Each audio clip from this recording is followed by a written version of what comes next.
started. Okay, so when I read that paragraph and I was looking at, they had to find a different way of ruling over us. Mm-hmm. Because what I'm learning is that even though the Most Honorable Elijah Muhammad used simple language, the simple language had to be used so that no one could say that they didn't understand. However, there are layers of wisdom in the messenger's teaching. Okay, and for those of us that were in the group with Brother Baatin, one of the things he taught about a lot was called the fundamental. Do we remember the fundamental? Anyone here from Yep. remember who he talked? Okay, and so he would talk about what's called the fundamental from the perspective of music, and what it is from the perspective of music, you can listen to a musical note, but contained in that musical note are up to 12 or 13 different notes that make up that note. Does that make sense? In other words, whatever we learn, there's layers of other wisdom that are unseen, that are also contained in that subject matter. But if we stay on the surface, then we have the surface understanding, but we don't get to the other layers of meaning of what's in there. Mm-hmm. As I read that paragraph, if they had to find a different type of enslavement, and we know enslavement was based on the slave trader, the slave maker, and the slave owner, correct? Yes, sir. Yes, sir. And we were always taught, and the Honorable Minister Louis Farrakhan taught on this, I believe, during one of the Savior's Day, but I definitely know I've heard the minister teach on it. He taught on the slave trader, the slave owner, but he said they very rarely talk about the slave maker, correct? Mm. Now, a good movie to watch, if you have not already watched it, is a movie called Goodbye, Uncle Tom. Is there anyone that has not seen that movie? Okay. Goodbye, Uncle Tom. You can get it on YouTube. And from my understanding, it's based on documented historical data that explains the process of how the slaves were brought to the Caribbean and the things that were done to them in the Caribbean. Okay, now this movie makes Roots look like Happy Days. Okay, it's a very graphic movie, but it shows the process, that 64 hidden years, what took place. Now, with that being said, I looked at the slave trader, the slave maker, and the slave owner in relationship to a modern type of slavery based on this one paragraph and how they to live. Okay, they had to find a different way of ruling us. So then I said to myself, if you look at the characteristic of the slave trader and you look at the characteristic of the slave maker and the characteristic of the slave owner, these three levels of slavery historically parallel perfectly the modern day slave trader, which is marketing. Okay. Slave maker is those that compose the chemistry of the foods that enslave us. Okay. And the slave owner are the corporations and the companies. Okay. General Mills, McDonald's, Burger King. So the fast food industry and these stores are the modern day mental plantations or physical plantations. The chemists that produce the food, and then there was a real good video on YouTube where they go into the three elements of what makes food addictive. And the three letters I remember as SOS: salt, oil, and sugar. SOS. The chemists are the slave makers right now. And the slave traders are those that have mastered marketing that would have us sitting at home at one point watching a movie, and next thing you know, we see a couple of commercials, and now we're jumping in the car to go get something to eat. Mm-hmm. Now, I might be incorrect in saying this, but for the last week, I have this Burger King commercial jingle in my head because every time the TV's on, I keep hearing that doggone Burger King jingle. It's starting to irritate the hell out of me. And I think y'all know which Burger King jingle I'm talking about. Have it your way. It's BK. Have it. I'm sick of hearing it. But I looked at that from the perspective of here they are enslaving us in the modern time through our diet, through marketing, and through chemistry. Mhm. Does that make sense? Yes, sir. Okay. Now, saying all that to kind of set up where I'm going with this. Is there anyone else that have thought about a field of study and haven't pursued it, or are currently in a field of study that they have pursued? But I'm kind of looking at individuals that haven't pursued it, but you have an interest in it. Is there anyone else? Yes, this is Zakia. Yes, sir. This is Ikea. What is the field that you've thought about but you haven't pursued yet? It was actually forensics. And then I wanted to go into, I was into the cause of death. Mhm. Then I wanted a Muhammad's funeral home. Then I was talked out of that because I was actually working with, at the time, pigs and things like that. And we was told not to touch the pig. And so all of that kind of pushed me off. Uh-huh. So I never went into the field of forensics, which is actually my passion. That's actually where I get the nickname science from. The nickname what? Science. That's your nickname? Yes, science, because I always kind of dissected things. Where you going, to the bathroom? Nah, that wind is blowing hard. I just want to get my stuff together. Oh, I'm sorry. That's all. Go ahead. I'm sorry. Yeah, so that's where that come from, because I used to always dissect things. Okay. And then I just never pursued it. Okay. Yeah, I grew up during the Quincy era. So I was always watching Quincy as a child. Mhm. And watching Quincy was one of the things that inspired me to get my concentration in forensics, but I never used it. And then don't have me sit and watch what's the series that came out? CSI. Mhm. Oh, I love CSI. Love it, CSI. But here's why. It's not really making a long story short, but I'm building up to something that I think is key. And I think it's key for all of us. We've been taught that there will be a 20-year period where we'll be taught by the scientists, correct? Okay.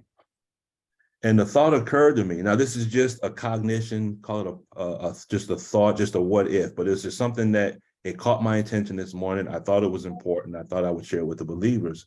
And that is this. Somewhere in the back of our mind, we may have thought that we're going to be in a classroom at desks and a scientist was going to be up at the chalkboard doing stuff on the chalkboard, right? So, we might have had that image. But then the thought occurred. What if the scientists are waiting to teach us, but we have not entered our own individual classroom yet? Meaning, let's say Sister Zakia, what if there's a scientist that's waiting to teach you a forensic theology? That makes sense? Yes. I say I'm available. But here's the thing. Remember, Allah does not change the condition of a people until they change their own condition. So you have to put forth the effort to begin to study the forensics. And then what if you will be assigned a scientist? It won't be someone that comes to your house like a tutor, but what if the scientist begins to teach you through your own mind the higher understanding of the forensics?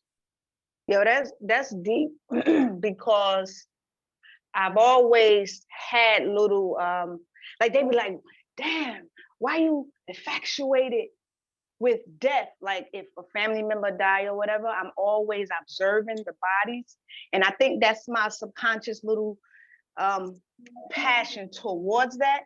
So I understand what you're saying in reference to the mind, because that's dealing with really the subconscious thought and how I really see it. Because I always say she could have been displayed better, or the cause of death and what it was. Because years ago, I used to look at a lot of movies dealing with forensics, and it was a lady missing for so many years, but she had breast implants, and then they was able to tell who she was by her implants, plus of course the dental and her last meal she ate. So it was really deep. So that always, stayed with me. But I understand that what you were saying. And the reason why I say that is as I read my math and my science, because that's my drug of choice. If you it's, I don't know, you know how when the minister says he's teaching and he says I'm high right now, a cup of coffee and a math book, and I can lock into my office for hours. I lose track of time. Wow. Because I'm a firm believer, and this is for all of us. I believe that Allah communicates with us through the things that we love the most. So for me, mathematics and science is where my passion is. Have you ever been studying something and you had such an aha moment, you've had such an epiphany that chills just went up your spine, and as you're studying it, is as if you hear someone in your mind explaining it to you on a higher level? Have you ever experienced that? Almost like, not to be schizophrenic, but it's almost like a voice within making something, simplifying something. How many of us have ever had an epiphany as we're studying something and it brought our level of consciousness to a higher level? Has we ever experienced that? Yes, sir. Okay, Yes. so what I'm saying is, what if that epiphany is the result of a scientist who just taught that to you? It's just something to think about. I can't say whether it is or it isn't. I don't know. I'm just saying that Allah says in the Holy Quran that he teaches men by the pen what man knew not. Can I ask a question? Of course. Okay, so you know how some of us have the ability to look at somebody and you can tell what's wrong with them? Is that something like what you're saying? Like you can see sickness, or you can tell what this person is suffering from or dealing with, and then you have that antidote to kind of give them an answer or a suggestion to heal. Is that similar to what you're talking about? I'm gonna say it like this, is Zakia, and I'm gonna make this assumption just based on a vibe. I'm going to assume that one of your favorite movies is the X-Men. No, it's not. Okay, but you understand the concept, right? The X-Men? I never even seen X-Men. Well, that's your assignment, and here's why. Okay. because it might be one of your favorites after you watch it. When you watch the X-Men, the premise of the movie is that normal people are afraid of the evolution of this other group of people. And when you deal with the X-Men, because you did get your X when you came in, right? Yes. Okay, so we all came in as X-Men, right? If you understand what I'm saying. Every X-Men in the movie has their own individual gift, and you never find two X-Men that have the same gift. Okay, so to answer your question, one person might have that gift to see into people like that. And there are those of us that actually have that gift. So that was just a long-winded way of answering your question, but does that answer your question? Yes, because I do have a gift like that. That's why I was agreeing with you, but that was my way of understanding your question. Okay. By going into my reality and how I can read sickness or things that people need. Okay. Now, if you take the time to watch the movie, compare what you see in the movie, but line it up with the teachings. And notice that every individual had their own individual gift. And those that didn't have the gift were afraid of those who had the gift. And they were doing it. And one of the things they did was they gave them a shot. They vaccinated them to deprive them of their gift. I'll just put that out there. Mm-hmm. Something to think about. Sister Denise, go ahead.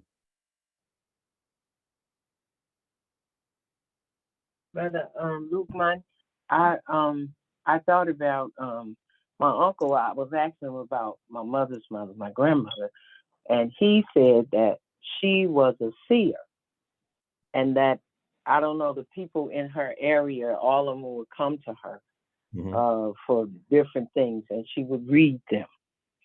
And I always wanted to do reading. But like if someone didn't know how to read or wanted to increase their reading, I could do it in 30 days. Okay, that's my goal, to that you can read in 30 days when you get out of here, and it developed for that. And as you were thinking, that's what I was thinking about. Is she was reading people, and I did that, but I wanted to teach people how to read in a shorter time. You know, instead of, so so that's what I was thinking about, the different courses that I need to take to get people to read in no limit time. And they talked about a reading class in the Supreme Wisdom. Are you familiar with that? Yes, ma'am. Yes, so ma'am. That's what I was thinking about, how they could read faster. You know, and it wouldn't take them a long time. What do you think about that? Yes, ma'am. Yes, ma'am. Because understand that what caused us to take a lot of time in reading is we don't comprehend the words. And it's funny that you say that, because that's actually a part of our presentation today.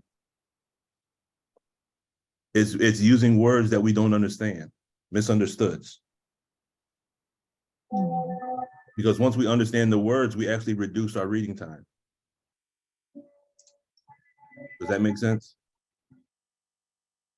Okay. Yes, sir. Perfect. All right. Okay, I'm in the right class now. Praise be to Allah. All right, Brother Robin.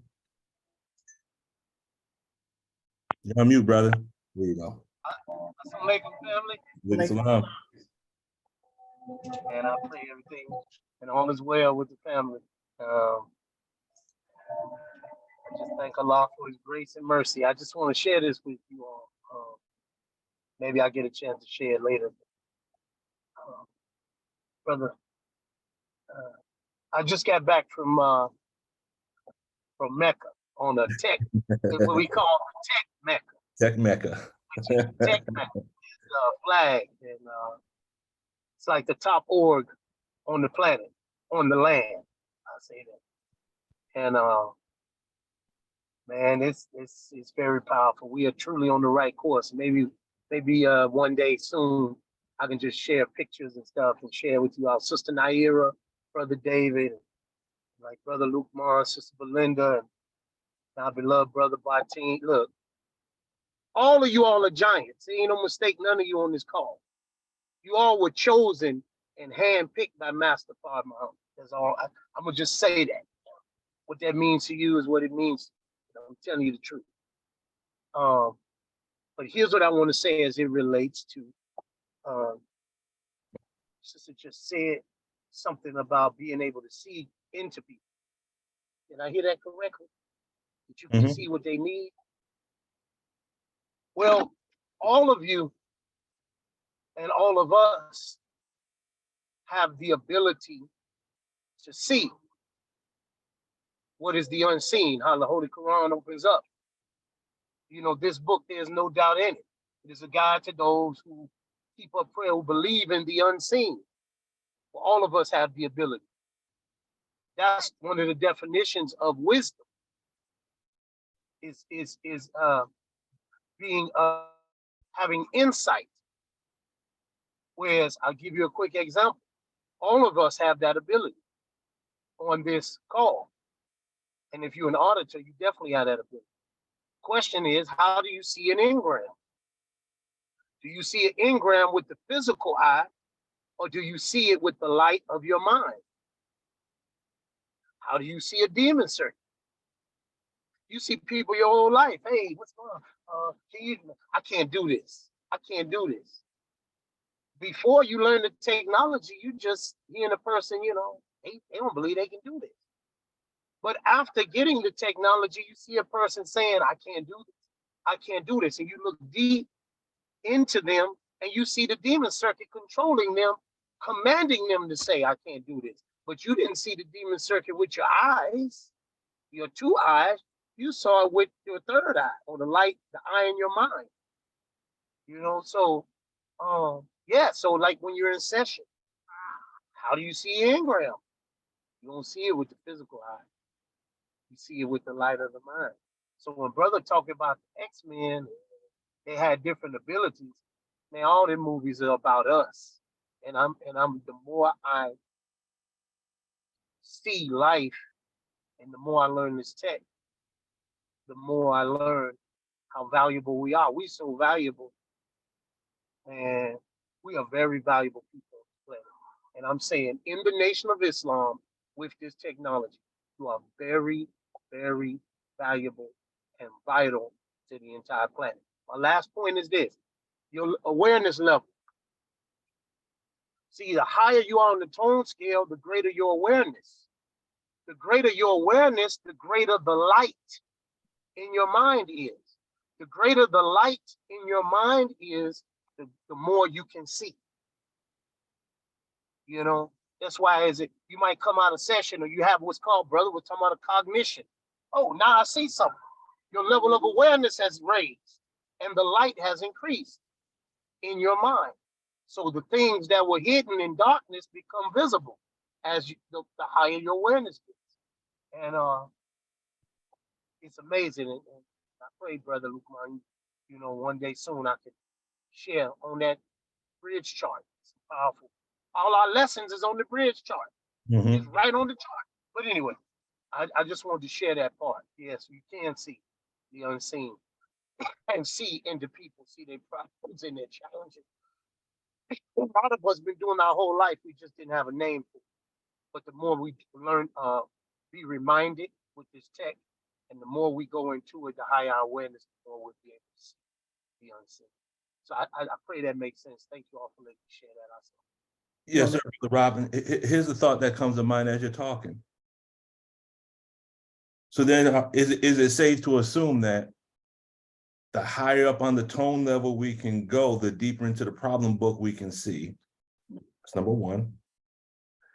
Can we also say that our inability to come out of the lower tone scale is what disallows us from even interpreting the lessons and the problem book? Yes. And can I say this one thing, brother? Of course. Please. One of our classes that we had. You're not driving, are you? Yeah, no, sir. No. I had to pull over, man. Okay. No way. Thank you all, man, for that. I love y'all. I mean that. Thank you for caring. One of our classes was the awareness level on the bridge, meaning there's a certain awareness that one has to have, but there are also levels below awareness. Guess how many levels are below awareness? How many? 34. Problem book. These are the 34 problems that you have. Each one is dealing with awareness. Dianetics is one on awareness chart. That's one level of awareness. That's number one. So the reason why some believers won't do Dianetics, their awareness level is not high enough. They can't even see it. Wow. The problem book is your mind. And each one of those problems are representative of your awareness, the 34 awareness. The bottom of the problem book, number 34 is, if I'm not mistaken, it's unawareness. Like dead. It means dead. You're dead when you're at 34. You're literally not aware of anything. You're living, but you're not aware of it. You're considered dead. I'm gonna find out that if you look on the end of that chart, brother, below it's the bottom of the chart. And it's the last one on there. But the point is, yes, brother, that's exactly right. And the more we learn this tech, the more we're reminded of our gifts, skills, and talents, the more we remove and stop believing that I'm this body. The more and the higher you rise, the more you realize the body is just my vehicle. It's my Mercedes Benz. That's all it is. That's what I experience life with. Hot, cold, oil, grit, wind, rain, touch, sight, smell, hearing, all of those are just perceptives to why I experience it. I'm in the ultimate vehicle. That's all it is. But the more you rise up, the more you realize you're not the body, but you control the body. The higher your awareness is. And you're exactly right, 100% right. So our lessons have safeguards. So our lessons have locks on them, in other words. Ah, yes. Yeah, but see, you have to, that's only Allah can give you. This is how I see that. Only Allah can show you certain things. Only He can raise your awareness to allow you to see this. Okay, then okay, good lesson. All right, now I'm gonna raise your awareness level so you can enter into this and see this. But if He don't raise your awareness, that's why Allah says in the Quran, Allah has covered their sight and their hearing. They can't even see it. He'll take your awareness away to where you are trapped inside this body like a jail cell. And that's all you can do is eat and do things. You become like an animal. You cease to become God. And the body becomes God. You operate like you're in prison in the body. So is that like the 3 locks of the Panama Canal that take you from the Atlantic Ocean to the Pacific, from storm to brother, you better.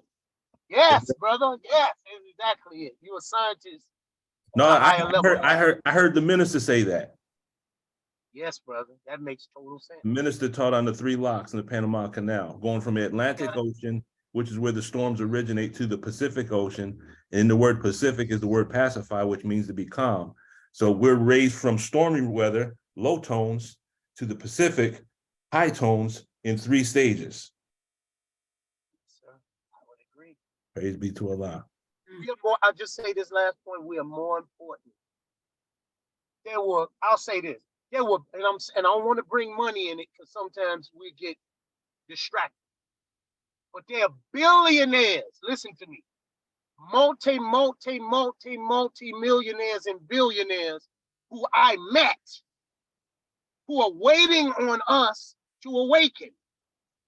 Waiting, literally, on the nation of, I'm talking about you, not somebody else, not in Turkey, not in Mecca, Arabia. I'm talking about you in the nation of Islam. When we get this tech in a rise, they're waiting on you and on us. You'll see. Just wait and see. Keep doing this. Start in your house. Start with your family, self-analysis. Start using the tech because the entire world is waiting on us on this phone. I'm telling you. So I hope you can have that. I hope that's real to you. I would just say have a better, I'm not saying arrogance, but know that you are important. And I don't care what you've been through.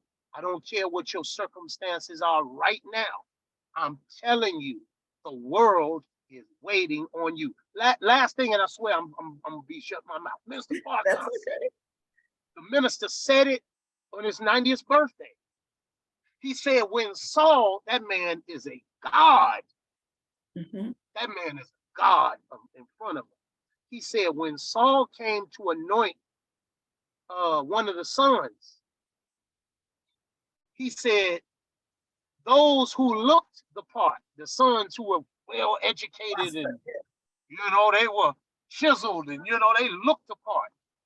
He like, okay, I want to anoint your sons. Like, oh, this one not it, not this one.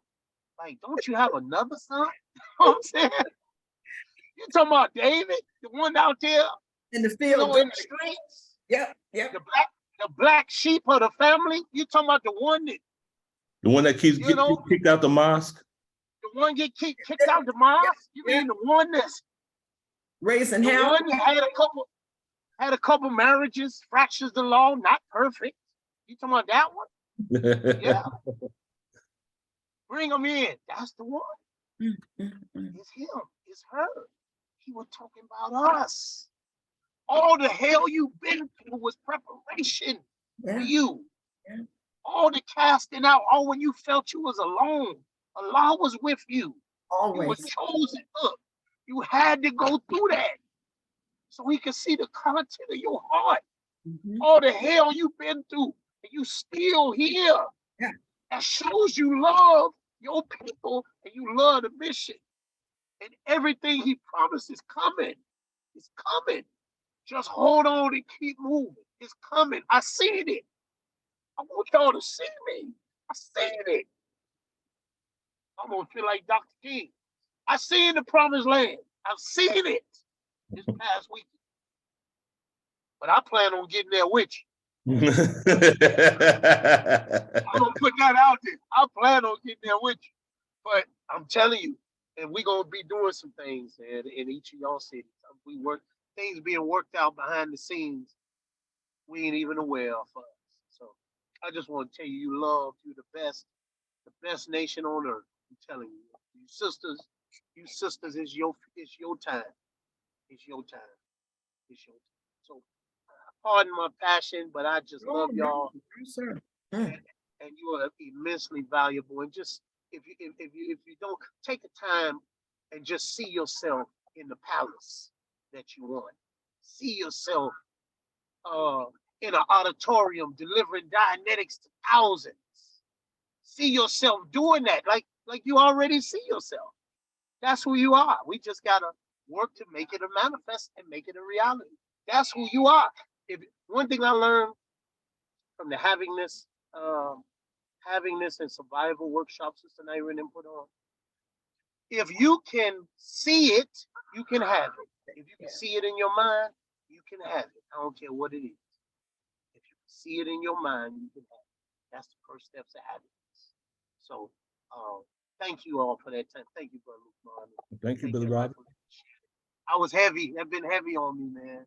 And I just want to share it. Want to share that. Thank you. And I love y'all. So I'm going on mute now, bro.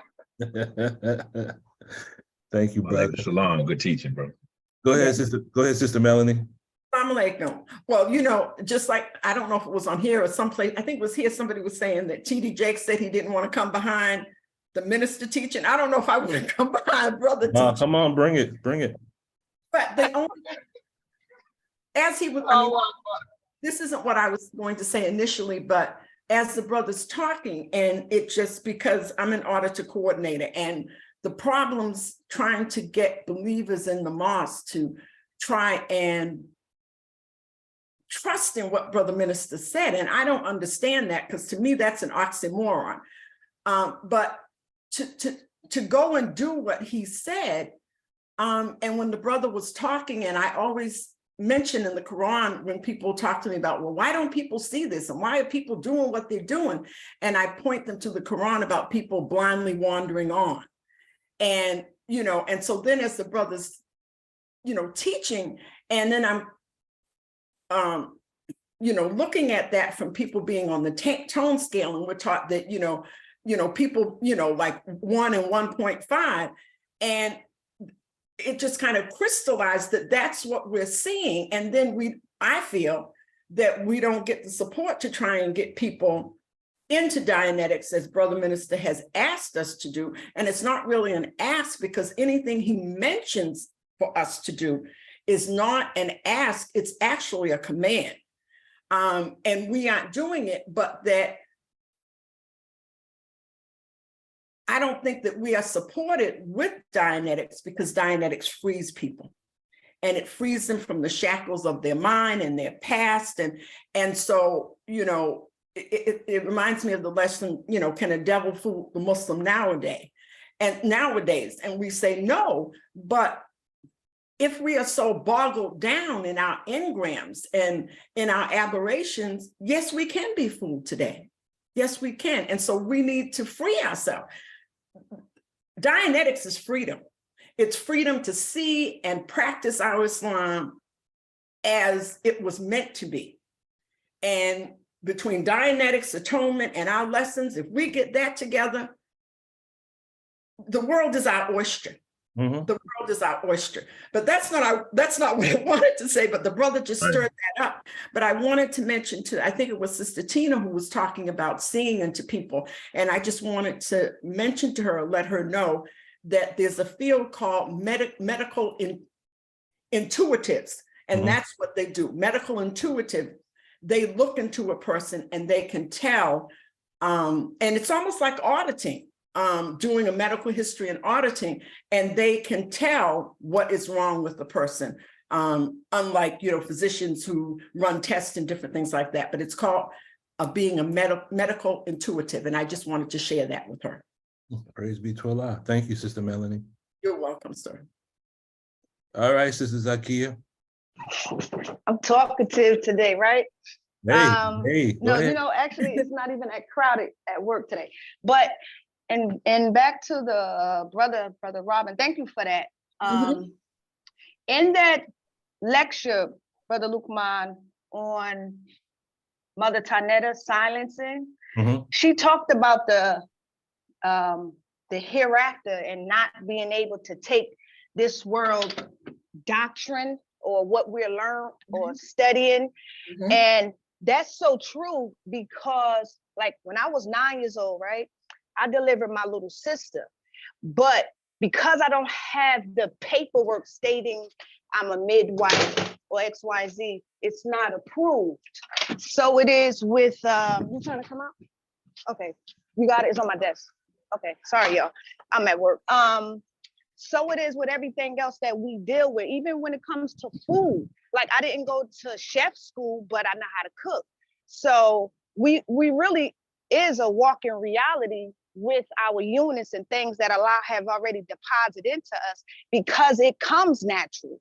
So I just wanted to add that, because brother, you really is on it. It's just that the world doesn't look at us, or we because we don't have that paperwork, it's like we're not entitled to do certain things. We look for that. That's why the minister always talk about that BS degree and X, Y, and Z, because that is true. They break down the mind when we get it off of the, we have self-knowledge. It's an automatic thing that comes from within. So, that's all.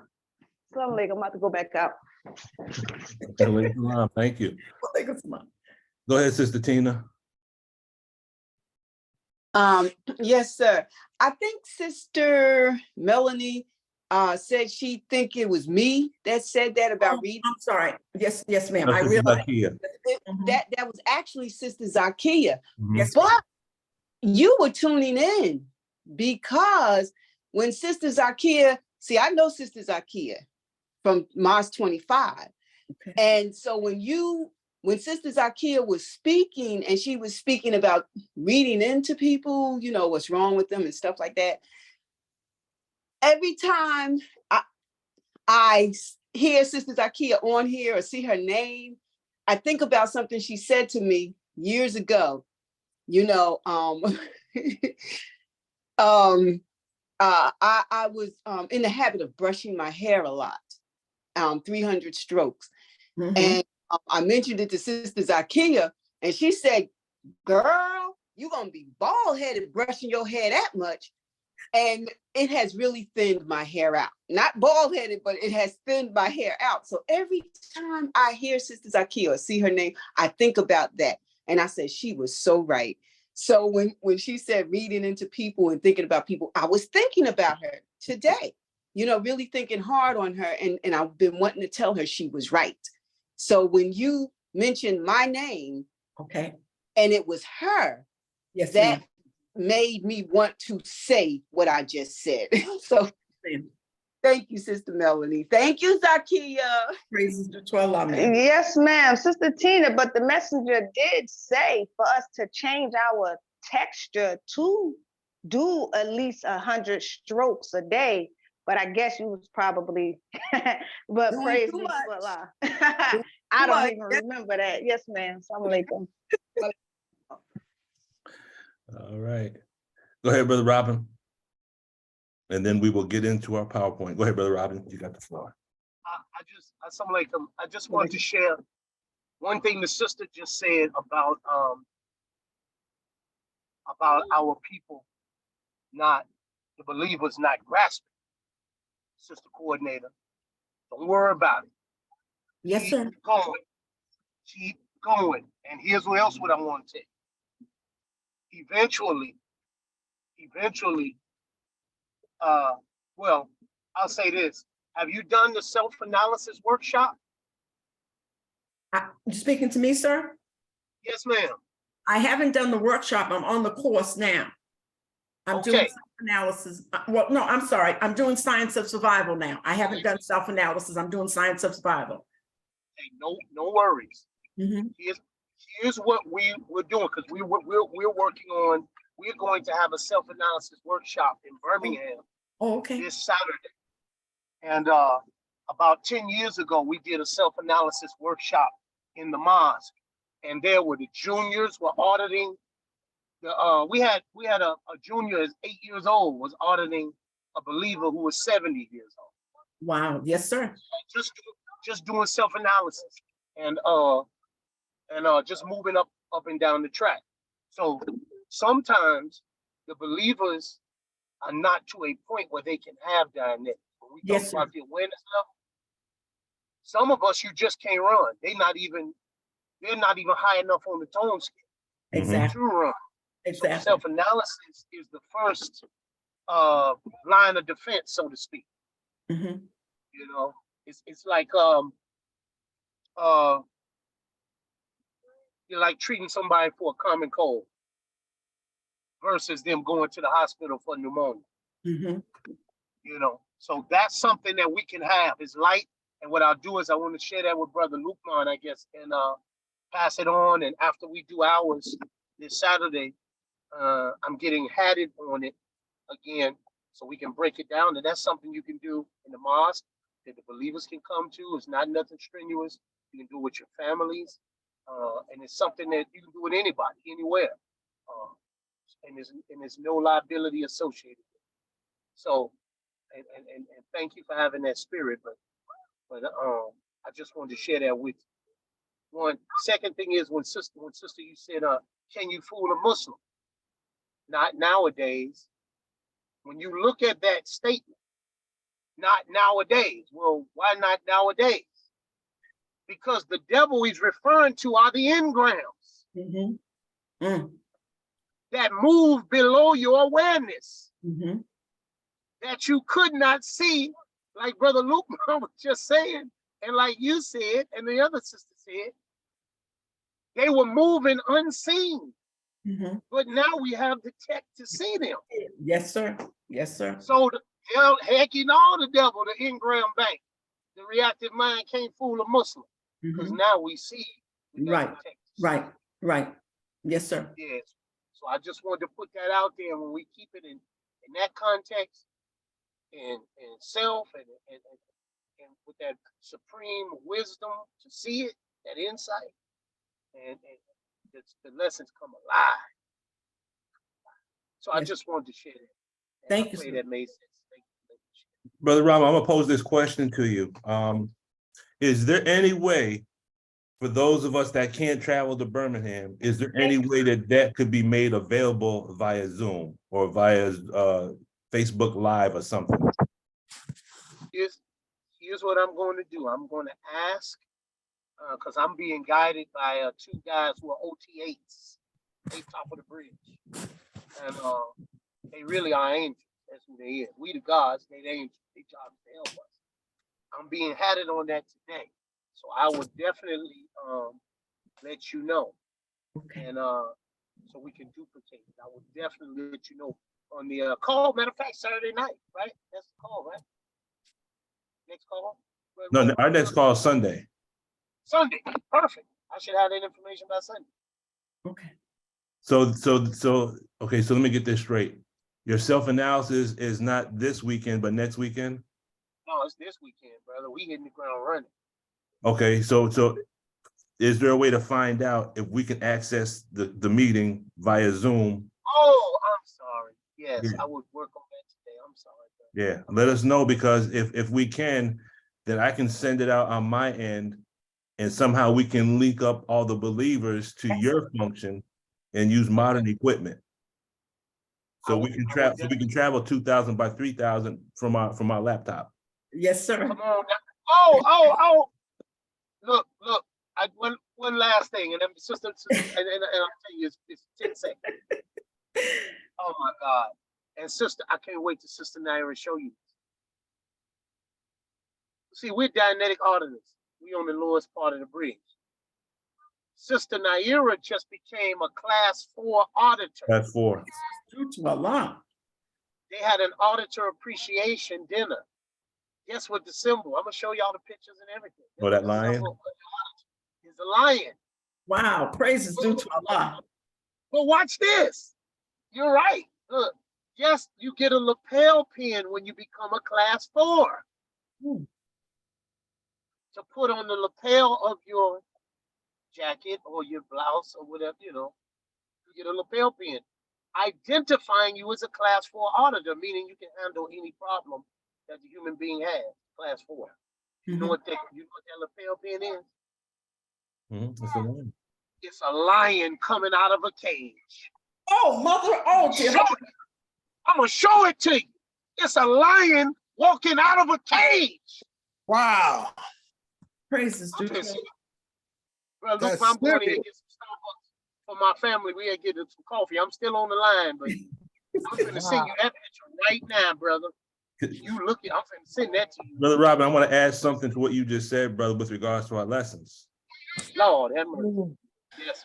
In Lost Found Muslim lesson number 1, question number 5, it says, why did we take Jerusalem from the devil? How long ago? And the answer is, I'm gonna try to do it verbatim. It says, but because one of our righteous brothers by the name of Jesus was buried there. Okay. He uses his name to shield his dirty religion so that he could be the reactive mind. Okay, so he used his name to shield his dirty religion, which is called Christianity. We know Jesus didn't teach Christianity. He taught freedom, justice, and equality, correct? Okay.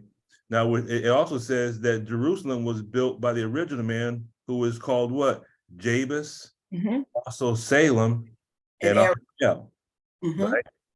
But Jerusalem means founded in peace, right? Yes. Yeah.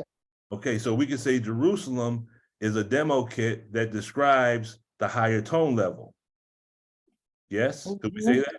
Yes, founded in peace. But now what does Jabus, Salem, and Ariel mean? If you do a word search and clear those terms, Jabus means one who supplants or takes the place of.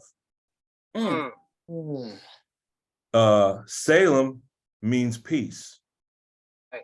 And Ariel means lion of God. Wow. Okay. Wow. So when you take Jerusalem back, you're talking about supplanting. You're talking about, Ariel also means light of God, but I've seen it where it says lion of God. Wow. So you're talking about supplanting, you're talking about peace, and you're talking about a lion with respect to finding that individual that's buried in Jerusalem. Go ahead, man. That's just something to add to that, brother. It's in our lessons. I just sent you the lapel pin picture. I just sent it to Okay. Let me work some magic real quick. you. Let me work this magic real quick. All of our lessons point to that. That's the whole supreme wisdom. That's why you so on it. It's about us. It's really a history book written in advance. Yes. About us going from Masons to Shriners. Yeah. Yes. Yeah. You had to be I don't want to confuse nobody, but you were the master builders. It's you that rebuilt Solomon's temple. It's you. But out of the master masons in good standing, when you're in a good standing and you're standing, you can see face level and above over things. you have a certain awareness or sight, then you are welcome into a higher level, which is the ancient Arabic order of the nobles of the mystic shrine. Anyway, you are the evolution. Go ahead. I'm pulling it up now. Oh, where is it? You seen it? The picture? Orange picture? Orange on the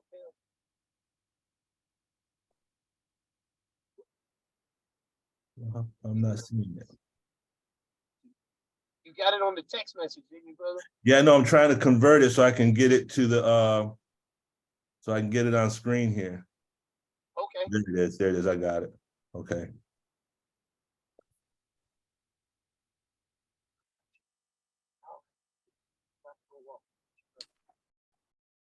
Everyone see it?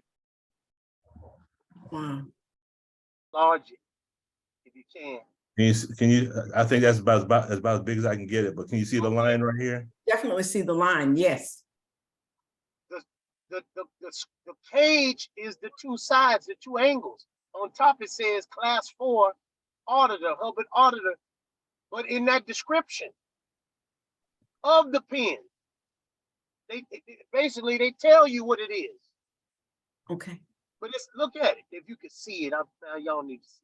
Yeah, we see it. But it's the line, okay? It's coming out of the cage. Look how the head is out of the cage already, the body. Mm-hmm. Look, man, it is. We were talking. That was one of the topics we were talking about. Mm. Yeah, a lion coming out of the cage. It's crazy. But anyway. Maybe it's a class 4 because it shows one who got that was able to bring and present the 4 devils. 4 Yes. devils. Come on, brother. Yes, sir. Hey, it's there, man. And Right. I just. And 4 is foundation. That's right. Yes, that's right. Mm-hmm. And remember the minister did the lecture, the 4 Jesuses. Mm-hmm. Yes, But sir. I just started watching that last week. I'm actually studying that right now. He said it was master. It was he said of the 4 Jesuses. He said it was Jesus of 2,000 years ago, Master Fard Muhammad, most humble Elijah Muhammad. He said, and it was a group. And then he said there's a 5th one, but I ain't gonna get into that. Yes, he did. And that's him. But we are the 4 Jesus as a group. It's us. It's not just, look, it's those who can cause the blind to see, the deaf to hear, the dumb to speak. It's those who have that power. It's you. That's right. And who was it recently that made the lame walk? Who was that? There was a sister that audited. Sister Patricia. Sorry. She was part of our auditing team. Yes. Made Miss Crenshaw. Crenshaw. That's right. Made her walk. She walked in there on a walker. God is my witness. The first auditing session. She came in there on the walker with the wheels on it. After that session, God is my witness. 3 hours later, we standing there eating. We were eating and we had paper plates. And the sister, all I know, we got it on videotape. See him sitting there talking on video, and she stands up and walks over to the trash can. And she said, oh my God. I'm like, oh. She like, I'm walking. Everybody in there started crying. All praises due to Allah. Oh, I think she said too, brother Robin, she said the grief was in my back. Come on, man. Oh. Now, What I was told. Yes, I'm gonna say this because in the Philadelphia doctorate course, one thing that L. Ron Hubbard states is he says one of the things he says is the body is the reactive mind, but specifically in the Philadelphia doctorate course, he says the point of injury is where the engram is recorded. That's where the engram is. So if someone has pain in the knee, that's where the engram is. If someone has pain in a certain part of the body, that's where the engram is. So when you can clear the engram, you clear the injury. yes, yes. And we haven't even gotten to the topic, but Y'all Jesuses, so now I'm gonna call y'all saviors. Savior. We just got to Savior, do what we got to Lord, do, bro. Savior. We got to learn our tools. That's it. Okay. Hey, So, like, brother, Yes, sir, brother Salam. I can see longevity in learning this technology too. Mm-hmm. When we know this technology, we can give ourselves longevity by attacking them areas where we may be sick at. Yes, sir. go ahead, brother. That's right. Yeah. Yes.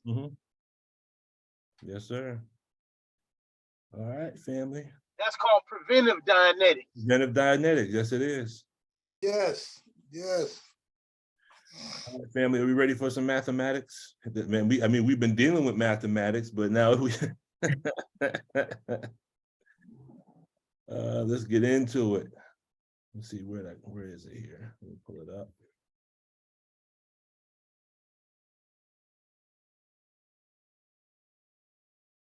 Okay, let's get into it. Today's subject, and I know we will not be able to finish this whole thing today. Can y'all see my screen? Yes, sir. Numbers as a demo kit. Yes, sir. Okay, so the concept is this. Well, I'll just go ahead and start it, and we'll go as it is. But we're gonna look at numbers, and we're gonna look at numbers from a perspective to see how numbers represent individuals on the tone scale. Okay, we're gonna use numbers as a demo kit.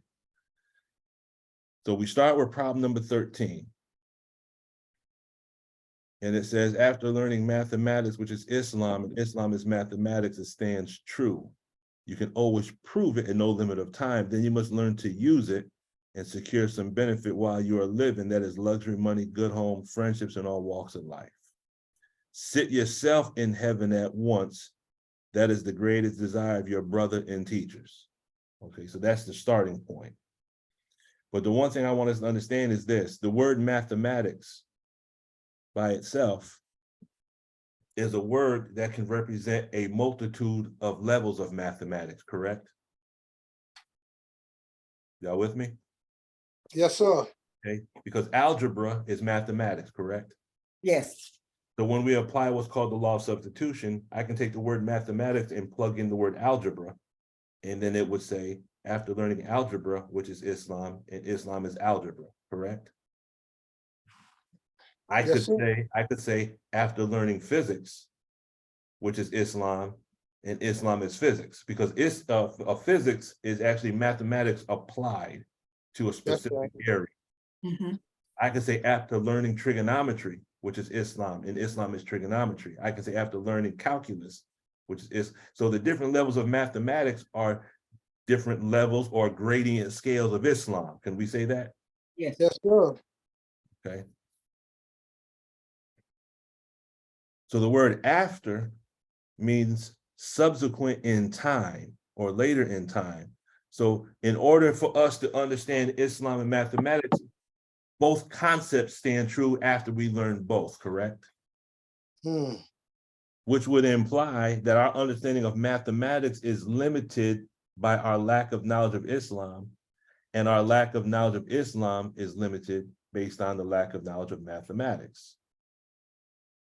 So we have to learn both. We have to learn mathematics and Islam. So then we have to learn, how are these two concepts related to one another? How is mathematics, how does it have ARC with Islam? And then there's another law called the transitive law. And the transitive law says this, and I'm gonna use Sister Melanie as an example. Sister Melanie, I'm assuming you're sitting in your dining area? I'm in the kitchen. Yes, sir. Okay. So Sister Melanie is in the kitchen. That's a true statement, right? Yes. Okay, Sister Melanie you have a pen?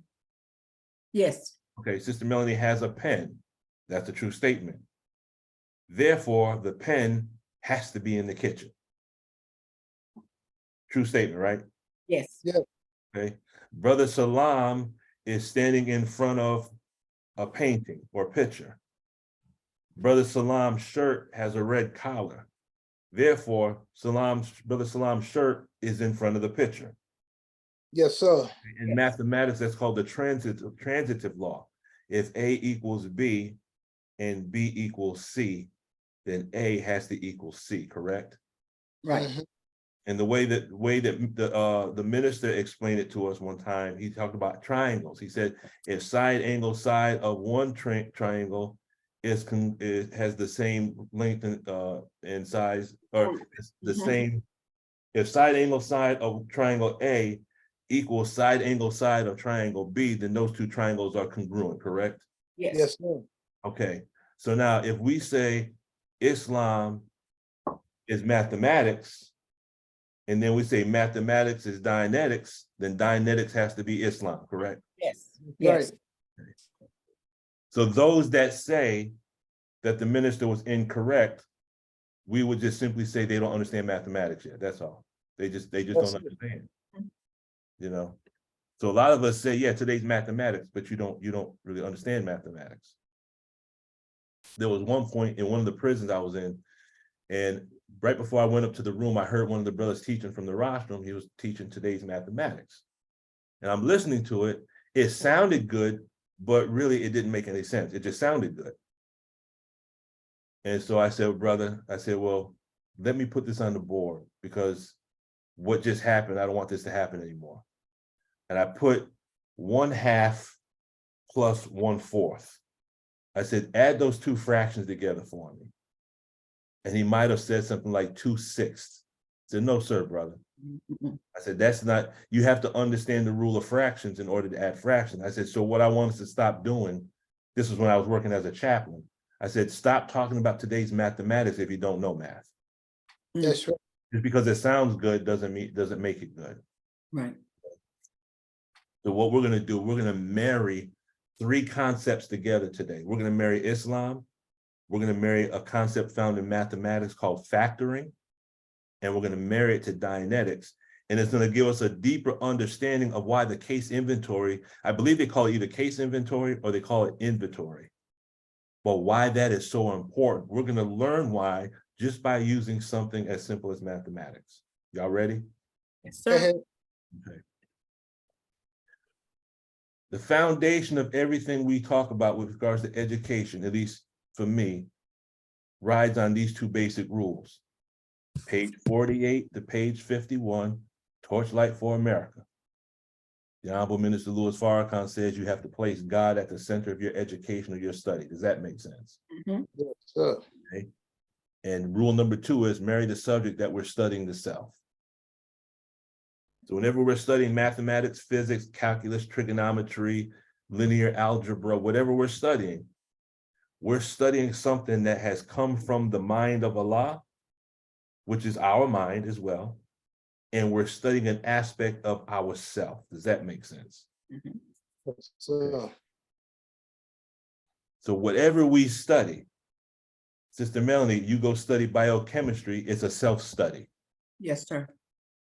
Sister Zakia, studying forensics, that's a self-study. Yes, sir. Okay. So the mathematical language, first question is, how many numbers are there in the mathematical language? Anyone can answer this one. Who wants to answer that one? How many? 1 to 9? Huh? 1 to 9? Is there? Oh, How many numbers are in the mathematical language? Okay. I mean, you can pull up, we can. Unlimited? No. 10. No, go back to the lesson. Go back, problem number 13. See, we start with the stable datum. How many numbers are there in the mathematical language? Who said it? Yeah. 10. There's 10 numbers in the Unlimited. Nope, that's not what the lesson say, brother. Okay. 26? 10. Oh, sister's telling you. Oh, 10. Yes, ma'am. Sorry. 10. Stable datum. We have to start with the stable datum. Yes, sir. There are 10 numbers in the mathematical language, and those numbers are 0 to 9. Okay. Okay. because 10 starts another cycle. Cycle, right. Okay, but through 0 through 9, if we go based on Brother Robin, we can produce an infinite number of numbers, correct? Yes. Yeah. Okay. So we start with the stable datum. So here's the 10 numbers, 0 to 9. And I'm quite sure we already got that point. So we're gonna do kind of like a postulate processing, a step-by-step process to learn this. But this concept is very, very easy. You'll get it, not a problem. But when you see how we can use this concept as a demo kit to understanding of the concepts, that'll open up the Dianetics to us.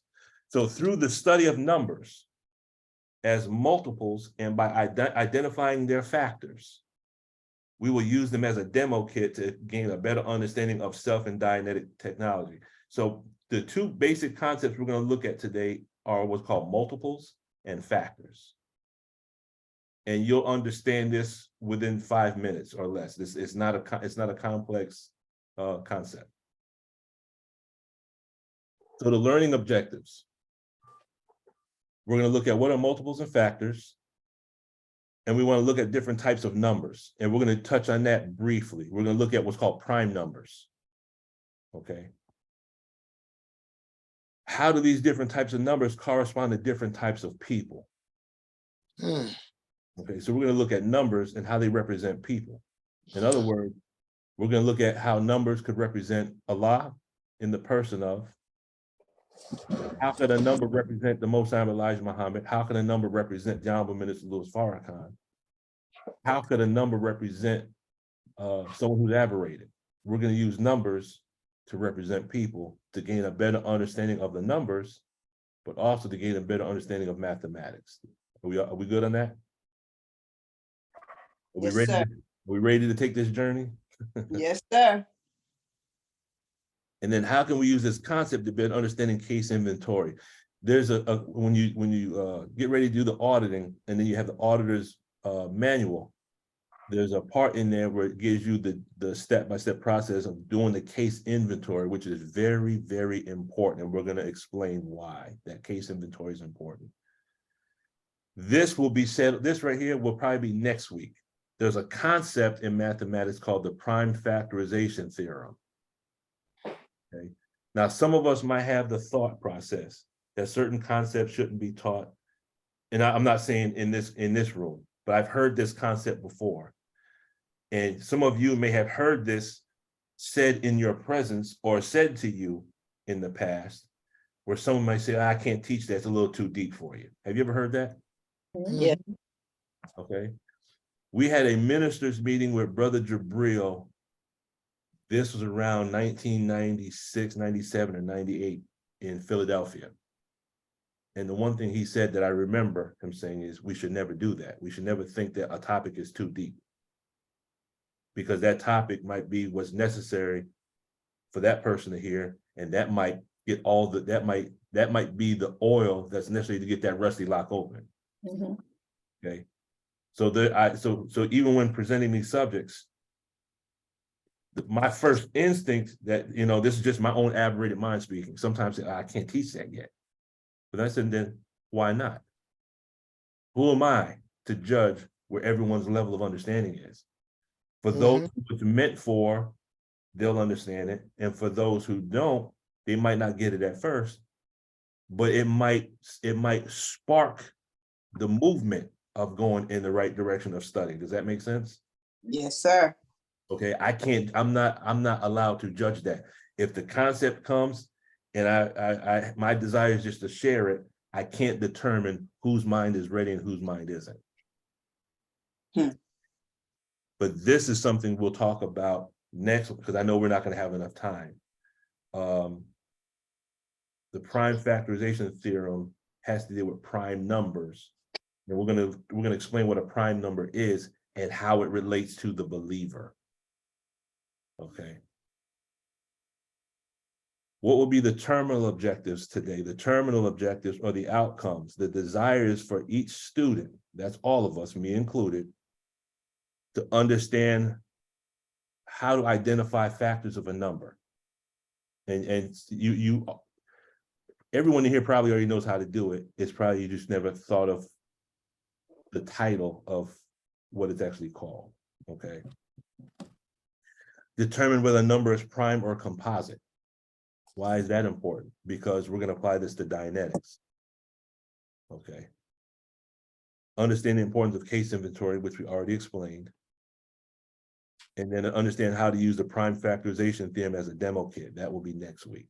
Or what I was thinking about doing is doing that separately as just something I'm going to do on the Zoom independently and then post it to YouTube as just a single topic. And that will probably only be like 5 or 10 minutes long, but I haven't decided yet. If not, we will definitely go into it next week, God willing. Is everyone okay up to this point? Yes, sir. Yes, sir. Multiples. What are multiples? Multiples of numbers. Very easy concept. You already understand it. You just don't realize you understand it. So the multiple is the product of a quantity by an integer, meaning what? If you take a number and you take any number, that number is the product of two numbers. Does that make sense? Mhm.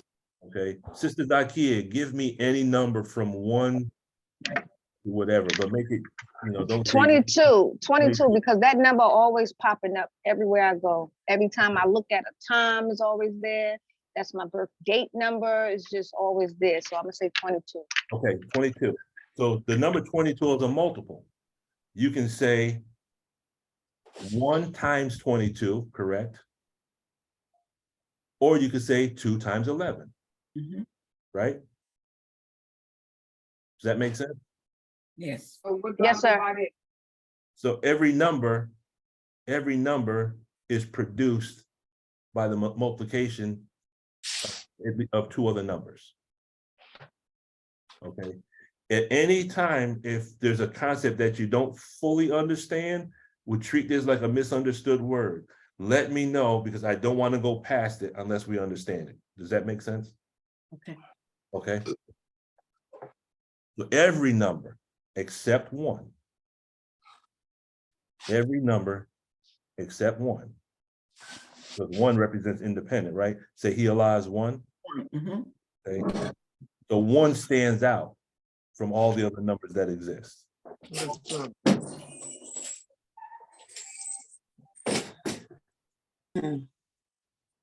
The word multiple means collective, combined, mutual, or common. Okay. So you look at Lost Found Muslim lesson number 1, question number 8. It says socialist means to advocate a society of men or groups of men for one common cause.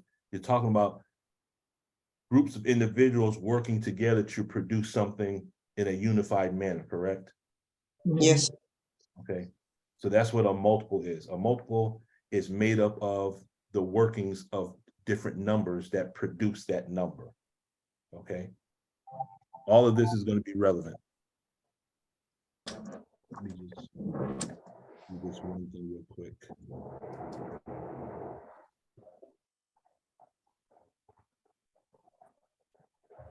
Oh, it's not going to let me do it. I know.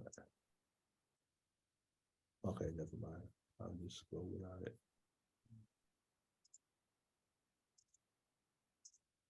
Okay.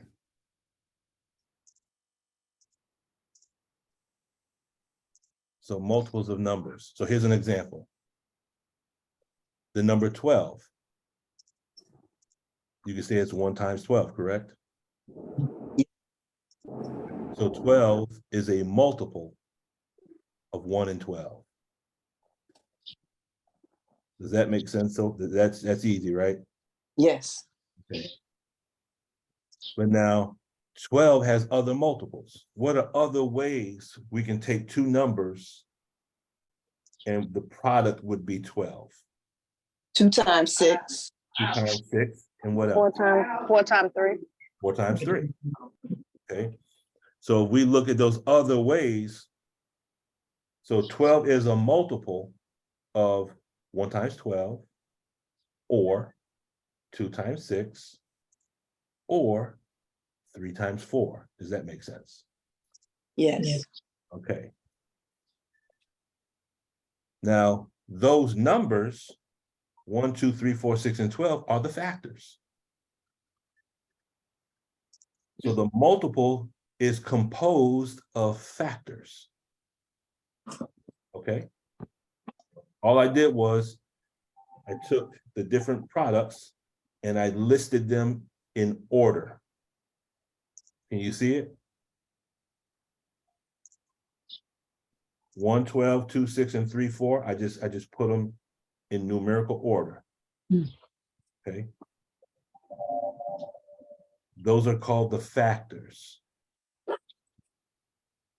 So the number 12 is a multiple that contains 12 factors. Does that make sense? Yes, sir. I didn't get why it's 12 factors. No, saying it's composed. Okay, I might have said that wrong. Thank you for correcting me. It's not 12 factors. The number 12 is composed of 6 factors. Yes, sir. When we get into the concept of the negative numbers, it's going to become 12, but we'll handle that when we get to it. But thank you, because that would have caused confusion. So the number 12 has 6 factors Okay. when we deal with positive numbers. Okay. If we look at the number 24,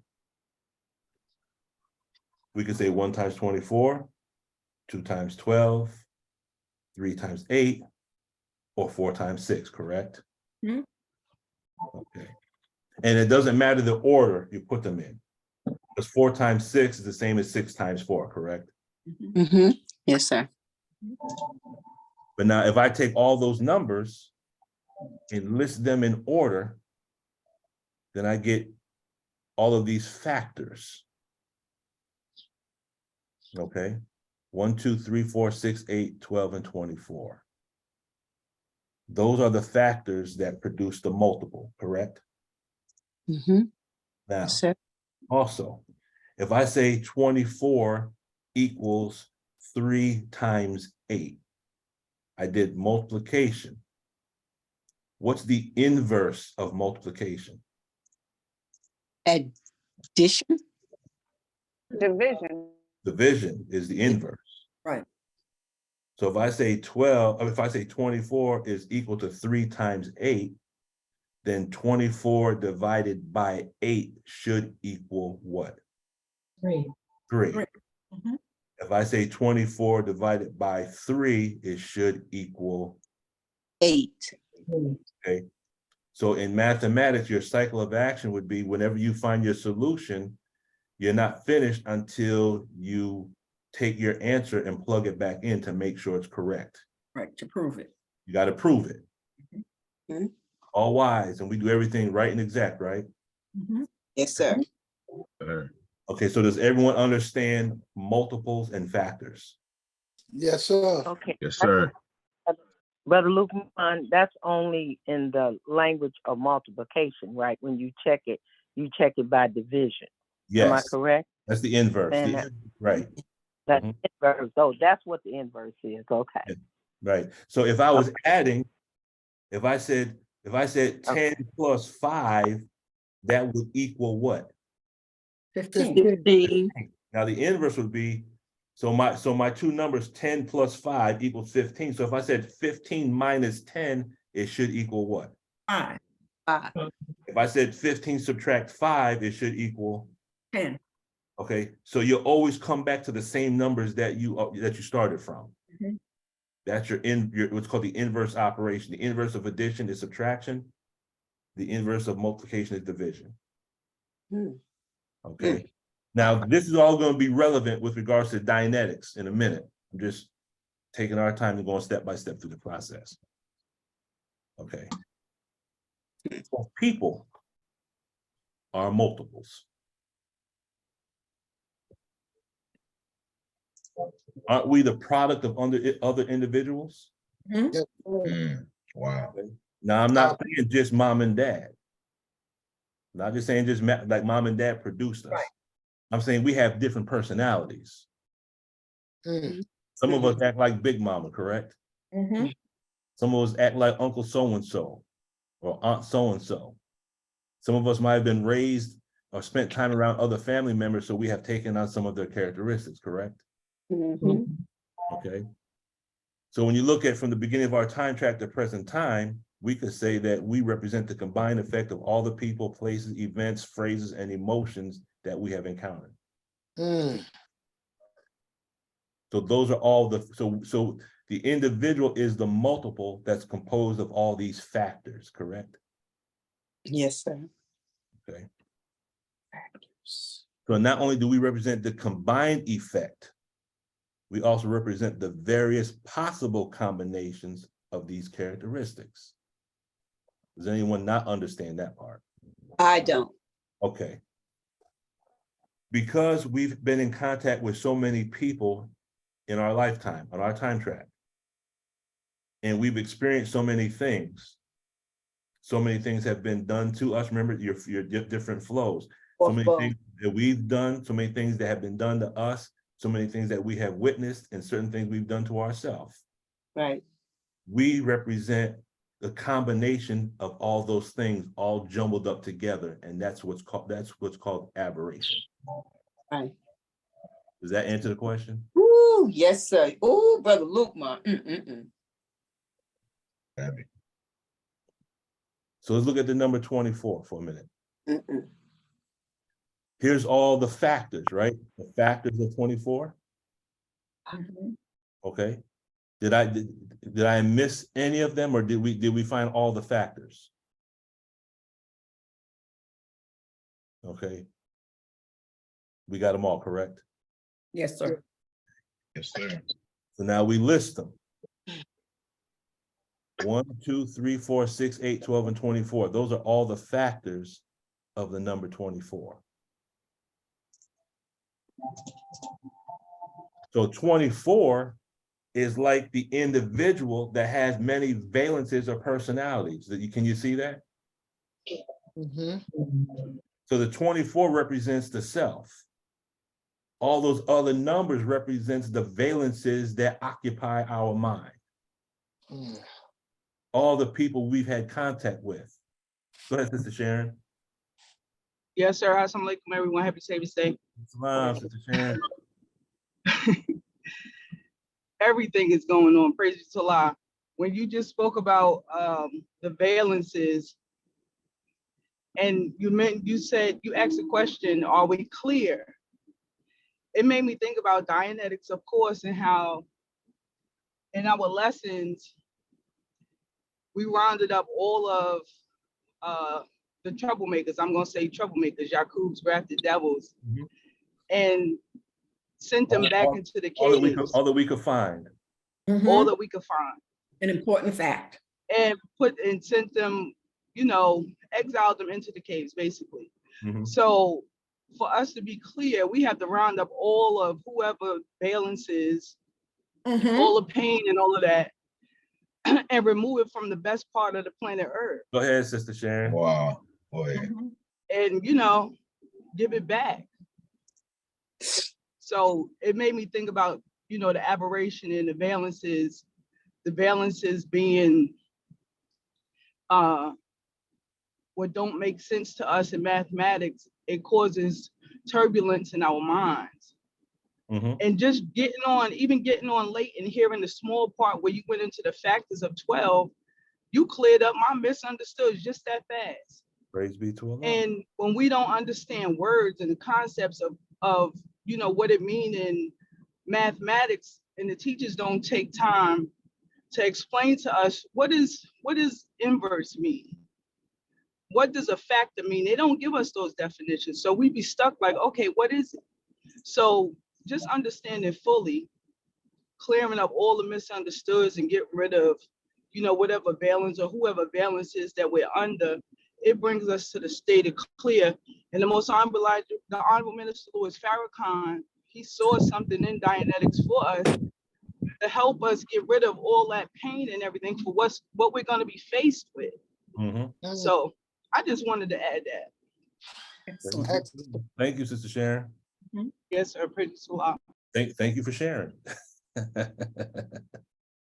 Praise be to Allah. Sister Tina. Yes, sir. When you, I had a cognition.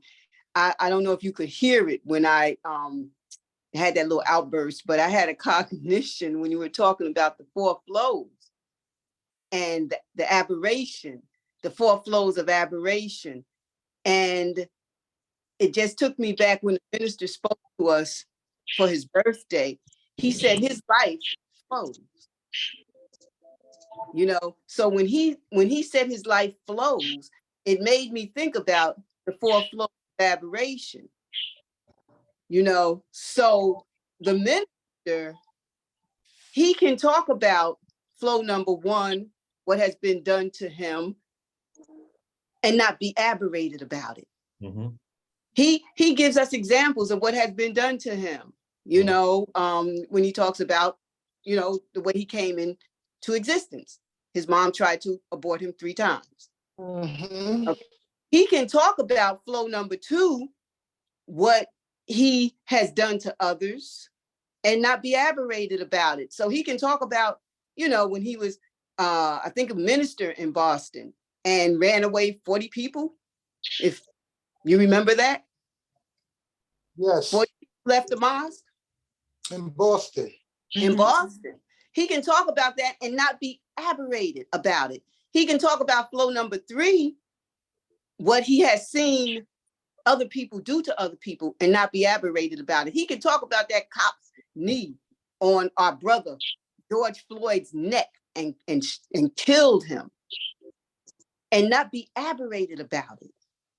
And he can talk about flow 0, what he has done to himself, and not be aberrated about it. When he talks about how in pathology of hypocrisy, if anybody remembers that, when he turned hypocrite on his teacher, he says that in pathology of hypocrisy, going back wearing braids and smoking cigars, you know, he can talk about that and not be aberrated.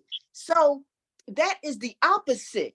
The way he is the opposite of being aberrated, because his life flows. He is clear. His life flows, because the opposite of aberrated is clear, right? Yes. So it just shows me when we can talk about those things about our life and not be aberrated. That's an example of how the minister is, because he said to pattern our life after his. Right. It's just simple.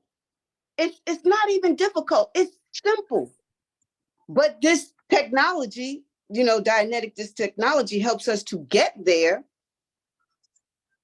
And like Sister said earlier, Dianetics, along with atonement, you know, and the teachings, all that helps us to get there, you know. So it just made me think of, you know, the minister's life flows and how he is not aberrated in dealing with those 4 flows of aberration. He's not aberrated, but he can deal with each one. So just like mathematics, the what is that word? What is that word? The opposite. What is that word? Inverse.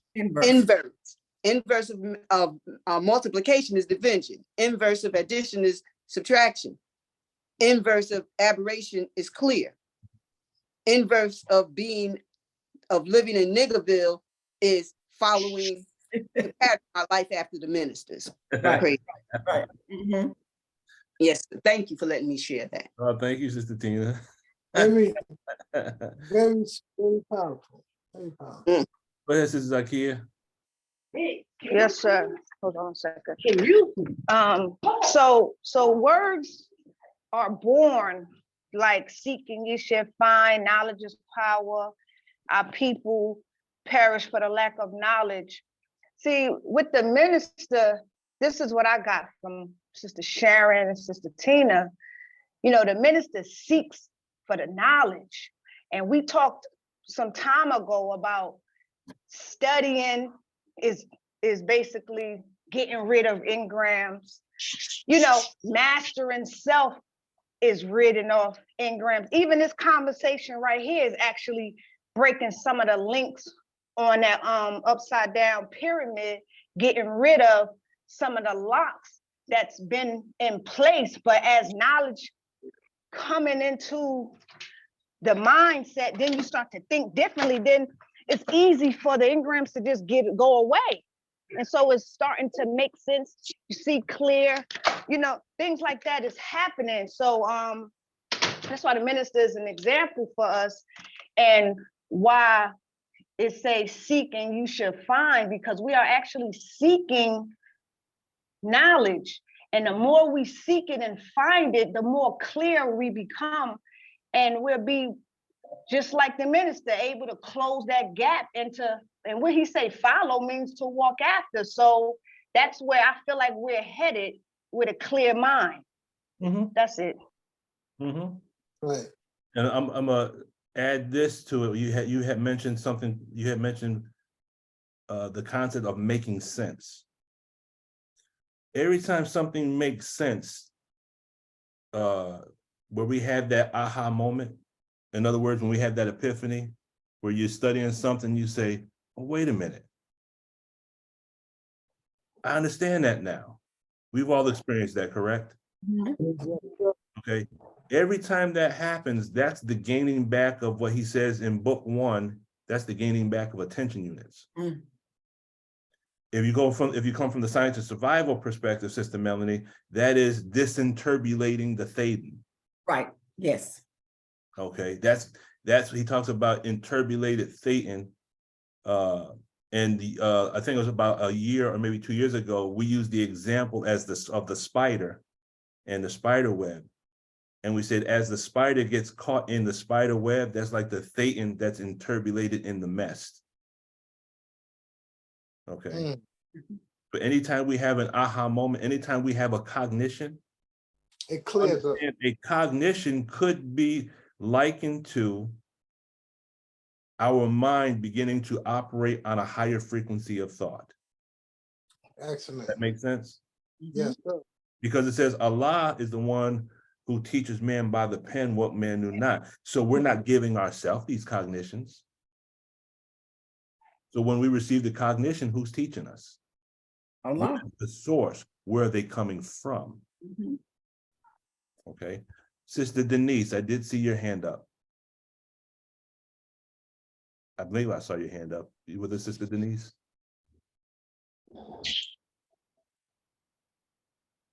Okay, we'll keep it going then. Yes, Brother Timothy, go ahead. Yeah, just real quick. Hold up. Go ahead, sis. Go ahead, Sister Denise. No, you were saying all the numbers, and then you were doing something else to the numbers. After you gave us all of them incomplete, I guess up to 24, then you were doing something else. You remember what that was? Oh, we're gonna go back to it. Okay. Yeah, we're gonna go back to it. Yes, ma'am. All right, thank you.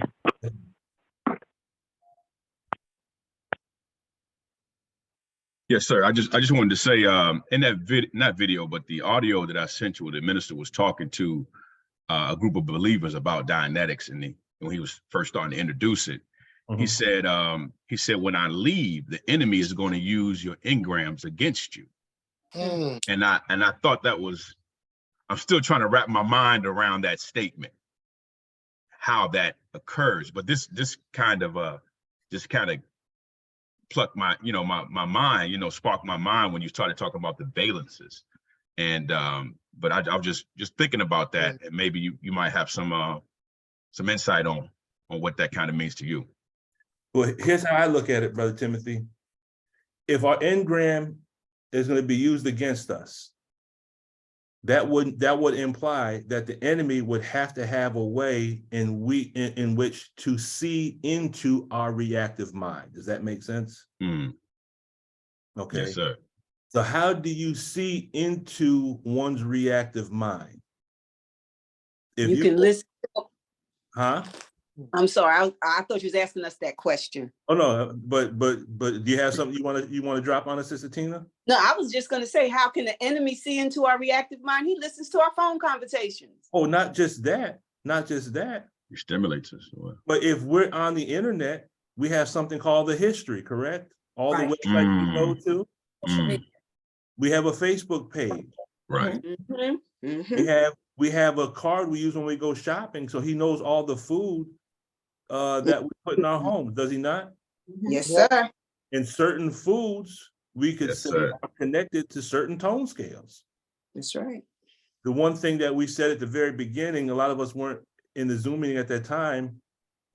Sister Melanie had brought up the concept of the dietary law, and we looked at page 15 of How to Eat to Live, book 2, where it says, the Most High Elijah Muhammad says, matter of fact, I still have it on the screen here, it says, yes, it says the present civilization is an enemy to righteousness.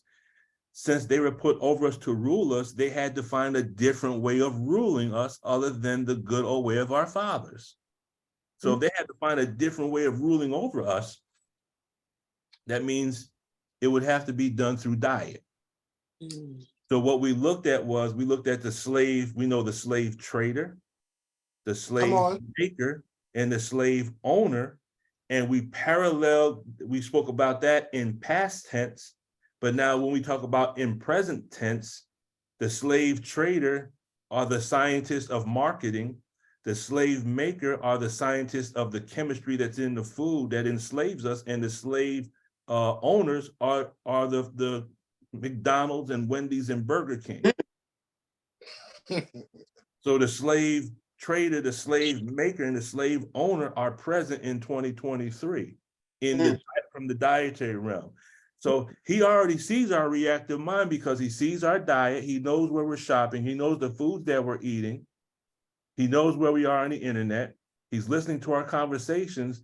So they have a certain level of science, because this is something that's done in forensics. You can build up a whole forensic personality on someone.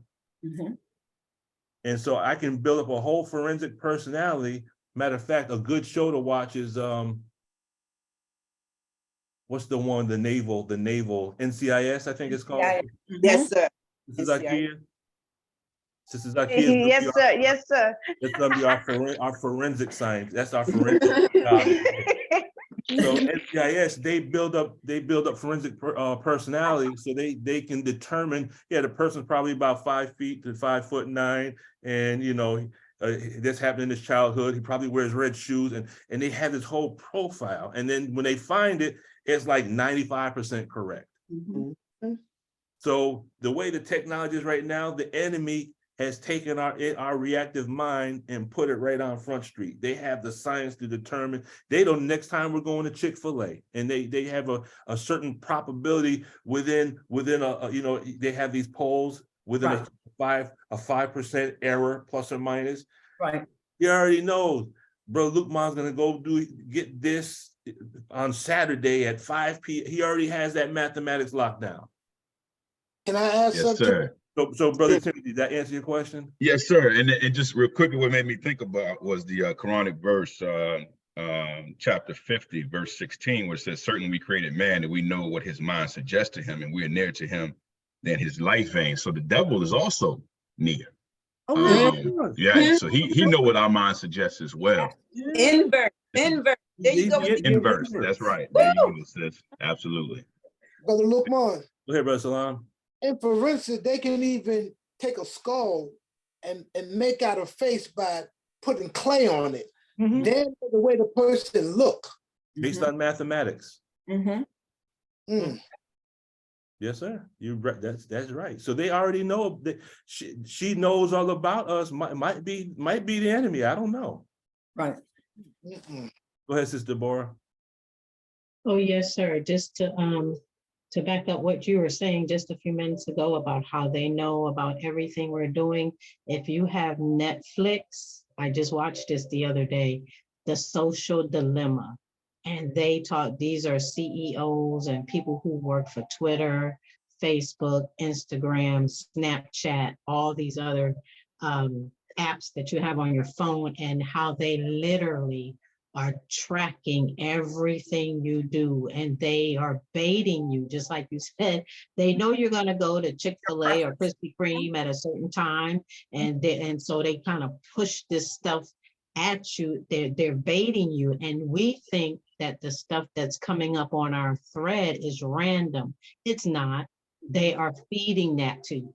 They are purposely feeding all that stuff that's coming up on your track and Facebook and Instagram and all that. They're feeding that to you. It's not by coincidence, it's by design. What's the name of that, sister? Social Dilemma. It's on Netflix. You know, it's not a coincidence you talk to someone on the phone about ice cream, and then 5 minutes later you get something that pops up on your phone, 2 banana splits for $1. There's no coincidence behind that. Right. That's real. That's real. A good movie to watch is called Cabin in the Woods. Cabin in the Woods. Cabin in the Woods. Before we hang up, can you explain the ending of The Happening? Because you did tell us to watch that, and I went and watched it. And I'm not sure I understand the ending. So, okay, you know, the ending before was we this. close out, before we close out, we can. But I'll do it right now because I know I'll forget. At the end of the movie, were they not out in the atmosphere? The atmosphere had turned against them, right? Right. Okay. What did they have between the two of them that allowed them to sit out there and they didn't become because everyone was becoming aberrated, right? Right. What allowed them to be out there in the midst of all that and they didn't become aberrated and kill themselves? What did they have between them? Love. Besides love. That's right. Yeah. Love. That's it. Love is everything. Love is what saved them. Okay. So now it's interesting that you say that, because now when the minister departs, what's going to allow us to remain sane in the midst of all the chaos? We got to have love for one another. That's right. Right. That's right. Mm-hmm. So at the end, it was all going to happen all over again? It's just in a different location, because now they went over to England, right? They're over like France and Europe. Right. What two places have we been taught that are going to be hit by the baby planes? America. Oh yeah. Yep. So they now it's their time. Okay. Just something to think about. Okay. Is Cabin in the Woods on Netflix, Brother Lukman? I don't know, but it should be. But if you watch that movie, you understand the significance of people being manipulated. And there's another one too. Oh man, I can't remember the name of that one. But Cabin in the Woods is a good one. People are manipulated, and people were placing bets. They were predicting their behavior, and they're using mathematics to predict outcome. But the movie's called It's a horror flick. So if you don't like horror flicks, don't watch it. But no. I almost turned it off when they were jumping off the tank. When they were in The Happening, yeah, that'll re-stimulate you. Yeah, after the third one, I was like, okay, I can't do this, but I continued on. Yeah. Where did you see it at, sister? Where did you see it? It was on it's on the smart TV. It's one of the matter of fact, it was one of the movies that popped up, Brother Lukman. They were listening to us. They were listening to us, right? And it was free. It was on the smart TV. There you go. It's free on the smart TV. All right. I got a question. Okay. What percentage of the brain power are we operating on to become a clear? Oh, I don't know if I can answer that one. That's an interesting. Well, here's the closest I can come to answering that question. The rich man uses 7.5 ounces of brain. The enemy only uses 6 ounces. That's about as close as I can get to percentages. Yes, sir. Yeah, I don't know. I can't answer that yet. Now, the closest I can come to answering that question in the language of a movie, you got to go watch Lucy. Lucy, I saw that, and that's what brought me to the question, because as she was accelerating in her gifts, certain things she was able to do with just the mind. And so I looked at us like with the more powerful we get how we're able to just tune in. And Mother Tanetta always talked about learning how to tune in. She talked about the three minds: self-accusing spirit, subconscious thought, and the mental telepathy. And I remember some years ago when I was doing security on her, she told me to get those minds intact to be able to, how she said, I forgot in word for word how she said it, but I just knew my assignment to get it intact, and I'd be on my way, I think. And so I just wanted to make sure I was able to do so, or I'm learning to be able to do so. Mhm. But that's it. Now, in that movie, Lucy, what type of a woman did she turn into at the end of the movie? A black woman. There you go. Thank you. All right, let's keep it moving. Jet black. Jet, triple black, right? That was triple darkness. Okay. So, okay, let's get back to multiples now. So the number 24 is a multiple that's composed of these factors, correct? Mm-hmm. Okay. So then we list all the numbers in order, and we call them sequential order. And the last number is the number itself, correct? Yes. So then what we're doing is we're using this as a demo kit to represent the individual and all of the valences. Yes? No, you can't handle it. Nope. Okay, so that's all the valences. So now could we say that as we listed the numbers and the number 24, could we say that that number represents present time?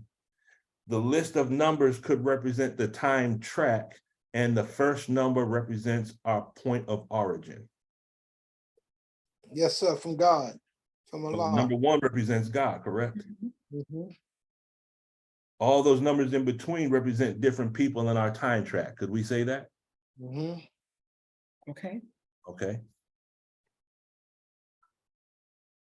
So here's our time track represented mathematically, starting in present time with the self, which is the number we start with. All of the factors are all the people on our time track that had influence on us. And our origin is the first number, which is always present, and that's the number 1, correct? Yes. Okay. So what is the goal of life? The goal of life is to get back to number 1, right? Yes. That's right. Okay. Predetermined goal. Predetermined goal, that's right. So now we're going to talk about the factors real quick. The factors of a number. So factors, by definition, one that actively contributes to the production of a result, okay, or an ingredient. Each one of us, the way we react to certain things that we say and things that we do are behaviors and characteristics that don't belong to us. Does that make sense? Mm-hmm. Yes. But these are the ingredients that make up who we look at in the mirror every day. But the one we look at in the mirror every day is not really our true self. We're not there yet. It's a substance that functions in or promotes the function of a particular physiological process or bodily system. Now we can take this on another level. Those characteristics that are a part of us, those emotions that we carry around actually have an effect on the physiological processes of our body. And we call those what? Psychosomatic illnesses, correct? Mm-hmm. Okay. So a multiple is a number produced by its factors, and factors are numbers that produce the multiples. The multiple and the factors are interrelated. The multiple is a number produced by the factors. The factors are the elements that make up the multiple. Do we understand those two concepts? Yes, sir. Okay. We as an individual are a multiple, meaning what? We are composed of factors. We are composed of elements. And those factors that we're composed of, we can call them valences, right? Yes. And when there's mixed feelings and controversy, when controversy comes up, don't we dramatize those valences? Yes. So then we become one of those other personalities, yes? Mhm. But if I'm represented by the number 24 and I become another valence, wouldn't I become a number that's less than myself? Yes. So anytime we dramatize, we become less than who we really are. So now the factors in Dianetic tech, the factors are the summation of the considerations and examinations of the human spirit and the material universe. So after you finish the Philadelphia doctorate course, you get on a course called the factors. The factors is where I'm at right now. It's they say it's the summation of the considerations and examinations of the human spirit and the material universe. When he gets to this point, he refines the concept of Dianetics, and it becomes, it evolved. And the thing is, the factors was given in I want to say 1953 or 1954. Dianetics is 1950, Science and Survival is 1951. So, you know, I've been through the Philadelphia doctor course and the factors, and I'm only 3 years into the tech. I can't even imagine what else is coming of the courses that I still have a desire to take. I'm only 3 years in, and it evolved over 3 years to be something incredible. So as the factors of a number represent the physical characteristics of a number, it also represents the spiritual composition of the number. And that's when we get into a concept called number theory. I won't get into it today, but in mathematics, there's a level of math called number theory, where specific numbers have specific characteristics. Okay. Specific numbers have, you have mathematics, and then number theory is called the queen of mathematics. In number theory, we're going to touch on two parts, prime numbers and what's called composite numbers. This comes from a study of what's called number theory as well. So let's look at multiples and factors from the perspective of Dianetics. So now, earlier, I think it was Sister Zakia that mentioned this about the importance of language or communication. It was one of those concepts.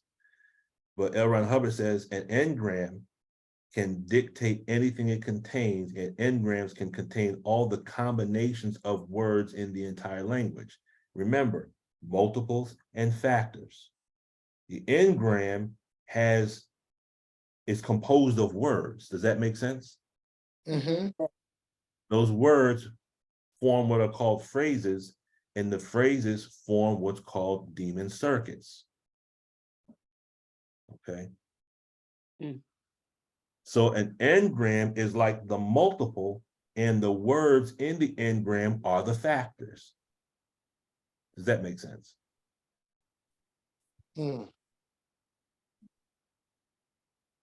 So really, our aberrations on one level are rooted in word combinations. And some of those word combinations are words that we have the incorrect understanding of or misunderstood. Like, is Sister Sharon still here? Oh, she left. But remember, Sister Sharon had said that, you know, one word just opened up something else for her? Yes, sir. Okay, so if one word can open up something, then the misunderstanding of word keeps something locked up then, correct? That's right. And this is why word clearing is so important. That's why on one level we could say the Savior has in the 13 rules of instruction, it says there's more in the word. Okay, some of us use words, but we don't know the definition, or we have an incorrect understanding of the word. And we're keeping our own self at 6 ounces of brain instead of having 7.5. Does that make sense? Yes, sir. Okay. It's the misunderstanding of words that's keeping us aberrated. So now, the significance of word combinations. I didn't want to post every quote, but I put the page numbers, so that can be your assignment. Look on these page numbers, and you'll find all the places in Dianetics, book 1, where he speaks about the significance of how words are in the engram. Page 97, 100, 125, 225, 321, 337, 392, and 414. Hey, can you say that again, Speedy? Oh, that's right, you're on the phone, you 97. can't see the screen. I'm sorry, Sister Denise. Oh, I'm sorry, beloved. I was like, wait Okay, a minute. I forgot, you don't have it on the screen, okay. Page 97, page 100, Yes, sir. 125, 225, 321, 337, 392, and 414. On all those pages, L. Ron Hubbard talks about word combinations and aberrations. So literally, First book. huh? This in the first, right? This is Dianetics book 1. Okay. Okay. So that would imply 2 things. By understanding words alone allows us case gain to increase up the tone scale. And it is our misunderstanding of words that keeps us mentally aberrated. Does that make sense? Yeah. Sure do. It could also be one of the reasons why we begin to study the Supreme Wisdom and we put the book down. Mm-hmm. Because we have to know, so there's certain words we have to ask ourselves the question, what is the context of that word? Meaning, how was the Savior using that word? Since certain words have many definitions, what was the context? In what context is he using that word? And if we find the right context, it's like finding the right combination that opens up something else in the Supreme Wisdom because we found the right word combination. Does that make sense? Yes, sir. Okay. Okay, so types of numbers. How can various numbers be used to represent different types of personalities? Okay, we might start seeing some things with regards to ourselves in this one as well, or at different aspects of ourselves, but we're going to look at different types of numbers and different types of personalities. And really, when you look at it, we could probably superimpose these numbers on the tone scale. Okay. So in types of numbers, here's the basic breakdown that we're going to use for our discussion. 5 categories of numbers. We're going to look at the 0. The 0 can represent everything and nothing at the same time. Everything and nothing. Because a 0 is a circle, right? Yeah. And a circle is how many degrees? 360. 360. So the circle can represent 360 degrees, but at the same time, the 0 can represent nothing, correct? Yes, sir. Okay, so now how would the 0 represent Allah? We're going to address that. Because if it says, say he, Allah is 1, how can Allah be represented by 0 and 1 at the same time? We're going to look at that from a mathematical standpoint. What is a prime number? The basic definition of a prime number is a number that is only divisible by 1 and itself. A composite number is divisible by 1 itself and other numbers. And then you have what's called negative numbers. So a negative number divisible by -1, self, and others. So let me throw this question out there. If 1 represents Allah, what would -1 represent? Devil. Devil, the inverse, correct? Yes. Okay, so we're going to look at that from the perspective of mathematics, and we're going to look at where all these numbers, if we can find out how these numbers can represent aspects of man, we'll be able to superimpose this on the tone scale. Y'all with me? Yes, sir. Yes. So each of these categories of numbers is a demo kit that represents the gradient scale or growth of an individual. We're going to travel from negative numbers to 0. That's the tone scale. But at each level of the numbers, we're going to show how it can be used as a demo kit to represent individuals. So now let's look at Let's look at the numbers, how they represent people. 5 categories. 0 is everything and nothing. We've already explained that. 0 is 360 degrees, but at the same time, it represents nothing, correct? Yes, sir. Now, there's a saying, and I can't remember who said it, but the saying is, God is a circle whose center is everywhere and whose circumference is nowhere. What that means is, to me at least, that you can find Allah Wow. everywhere. No matter where you look, you'll find God, but you can never reach the circumference of his understanding. Wow. Brother Robin's back. Yes, sir. So 0 represents the unseen aspect of Allah. Does that make sense? Yeah. Okay. In the language of Dianetics, that's called the static. Someone was about to say something? Can that represent infinite? Yes, yes. Because the infinity sign is just a twisted circle. Okay. So L. Ron Hubbard says static, this is from the Dianetic Technical Dictionary, an actuality of no mass, no motion, no wavelength, no location in space or in time. This is a true static. It says formerly, a static was defined only as motionless object.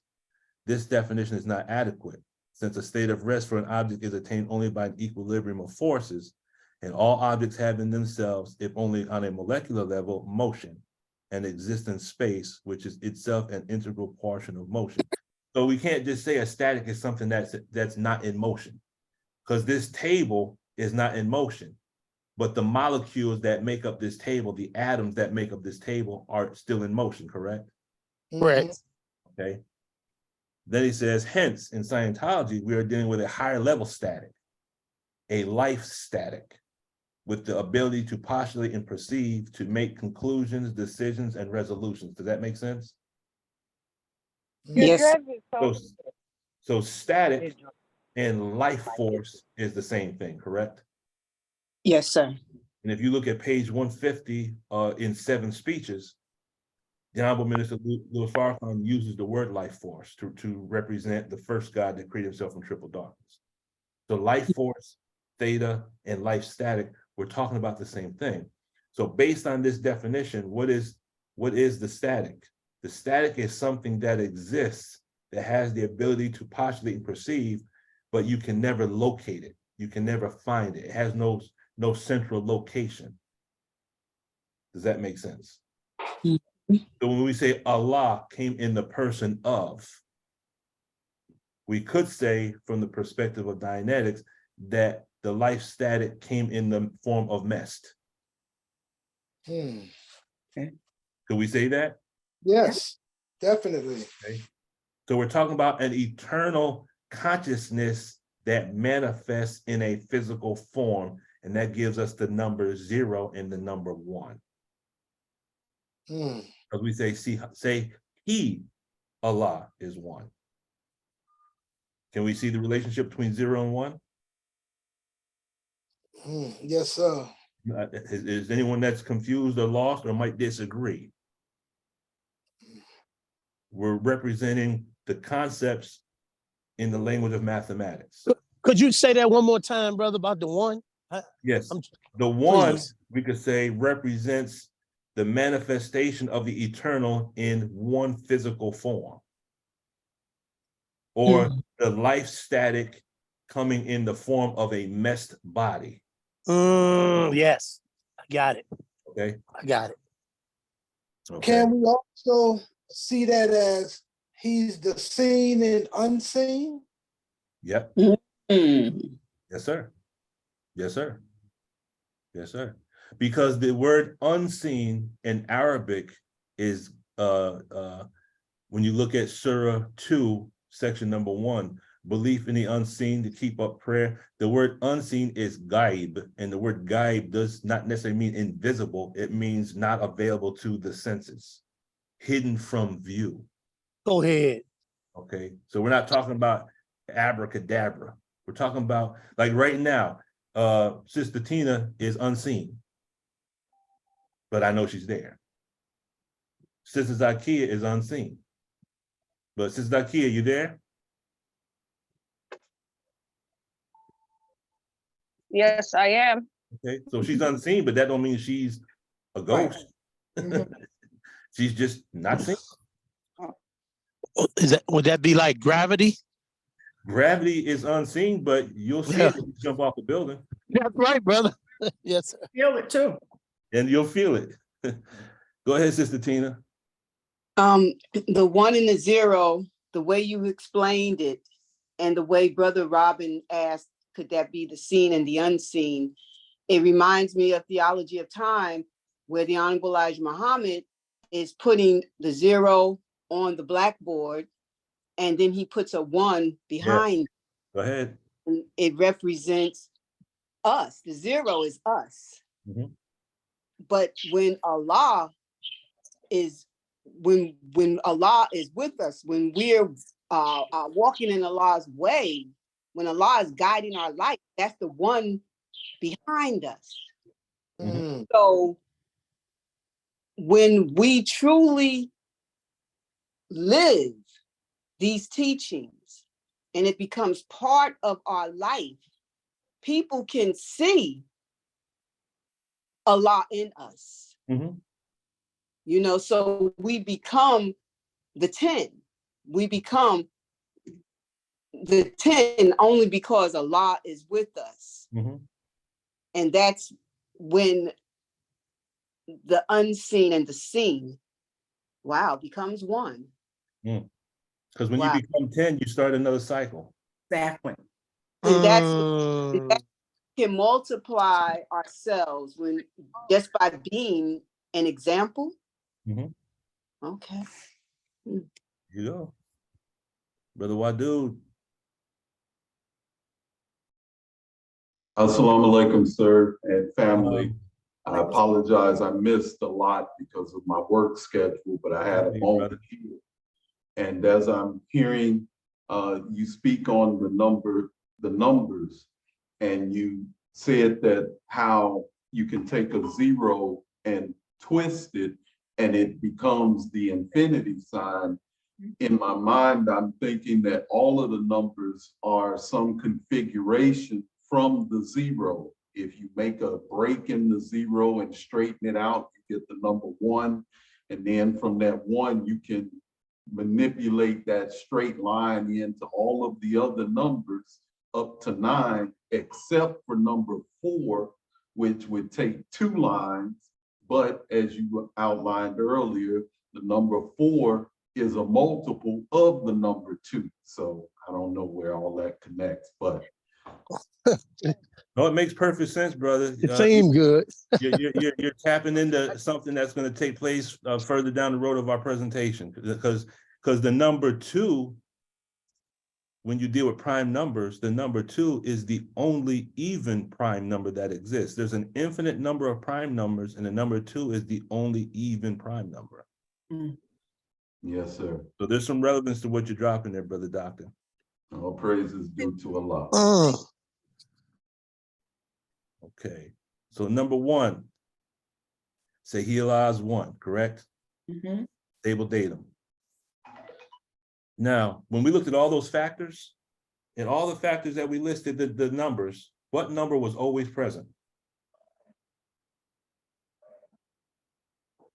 The number 1. 1 is always present.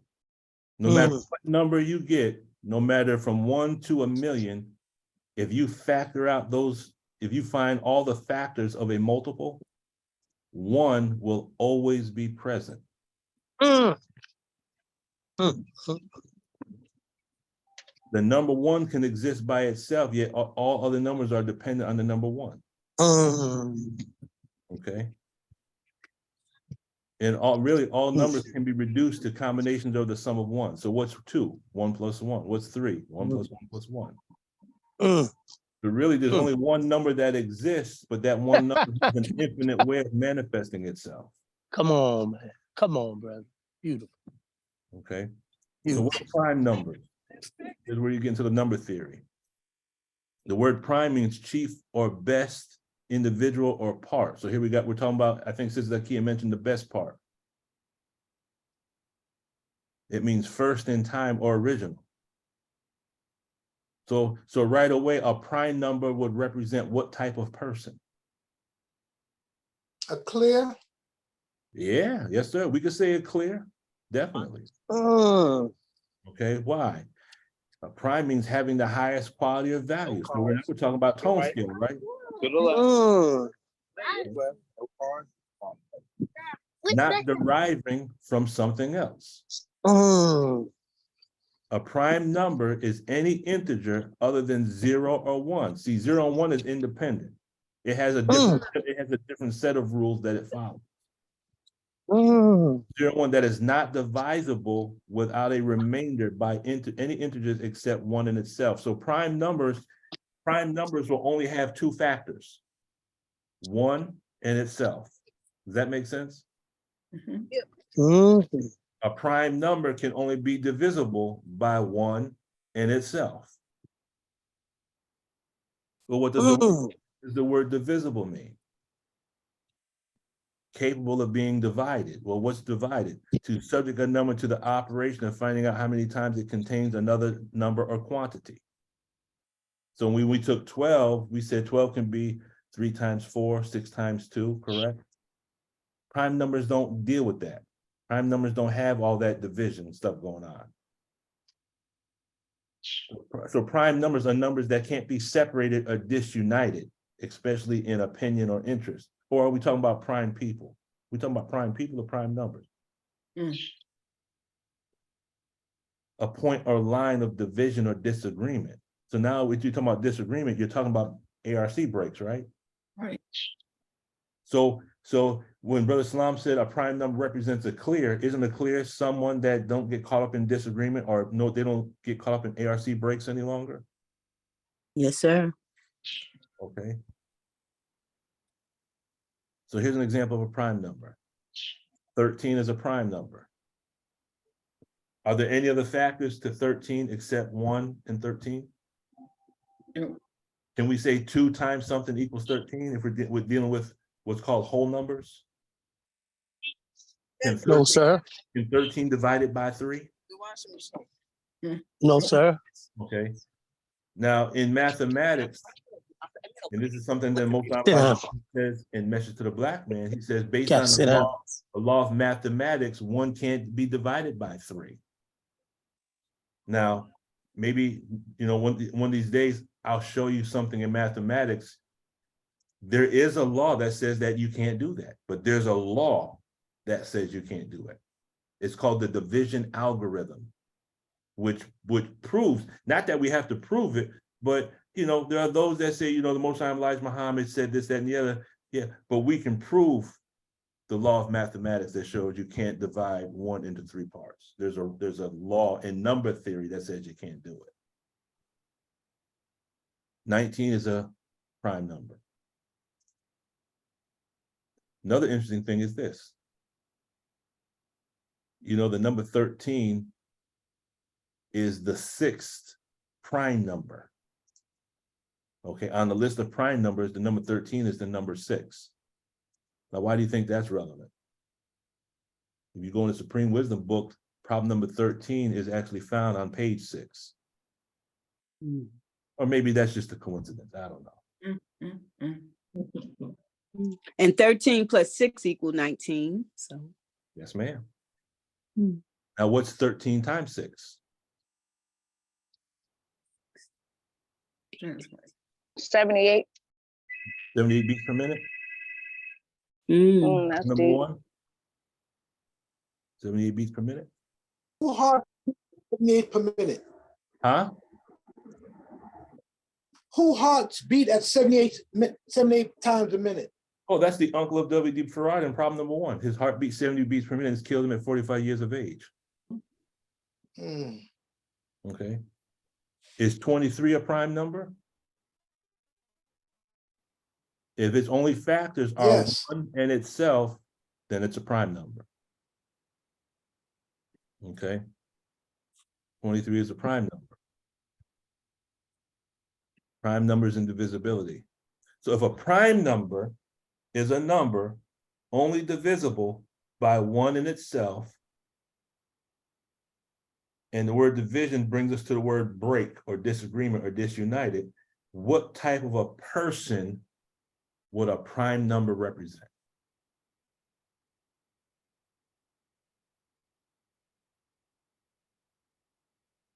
An individual that can only be divided or reduced by Allah and self.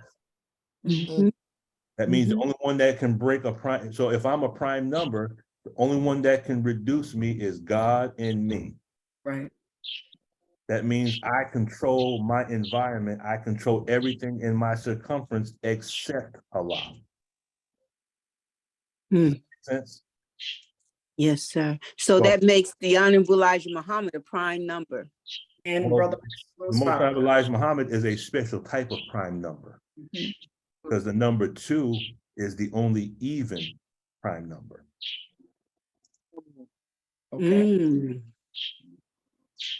Because if the Savior is number 1, Exactly. He's number 2.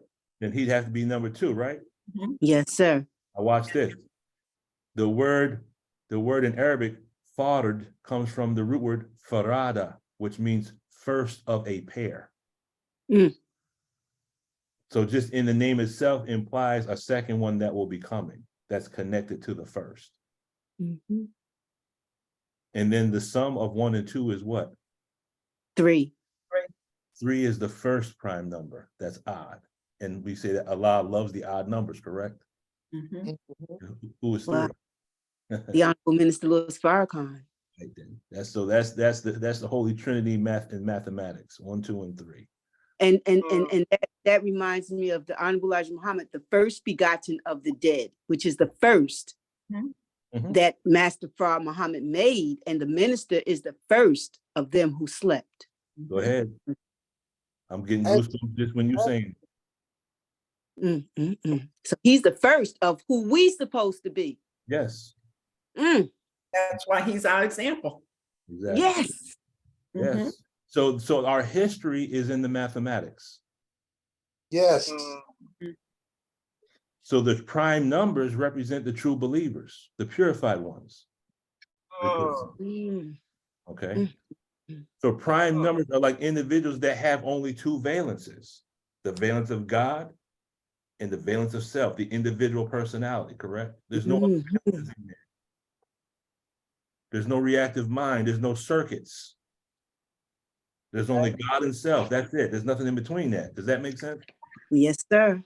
So if we never find self or continue to act other than self, we will never find him or reach him. I don't know. Okay. I think I'm following. But so what's your thoughts, Sister Zakia? Hold on, let me step up.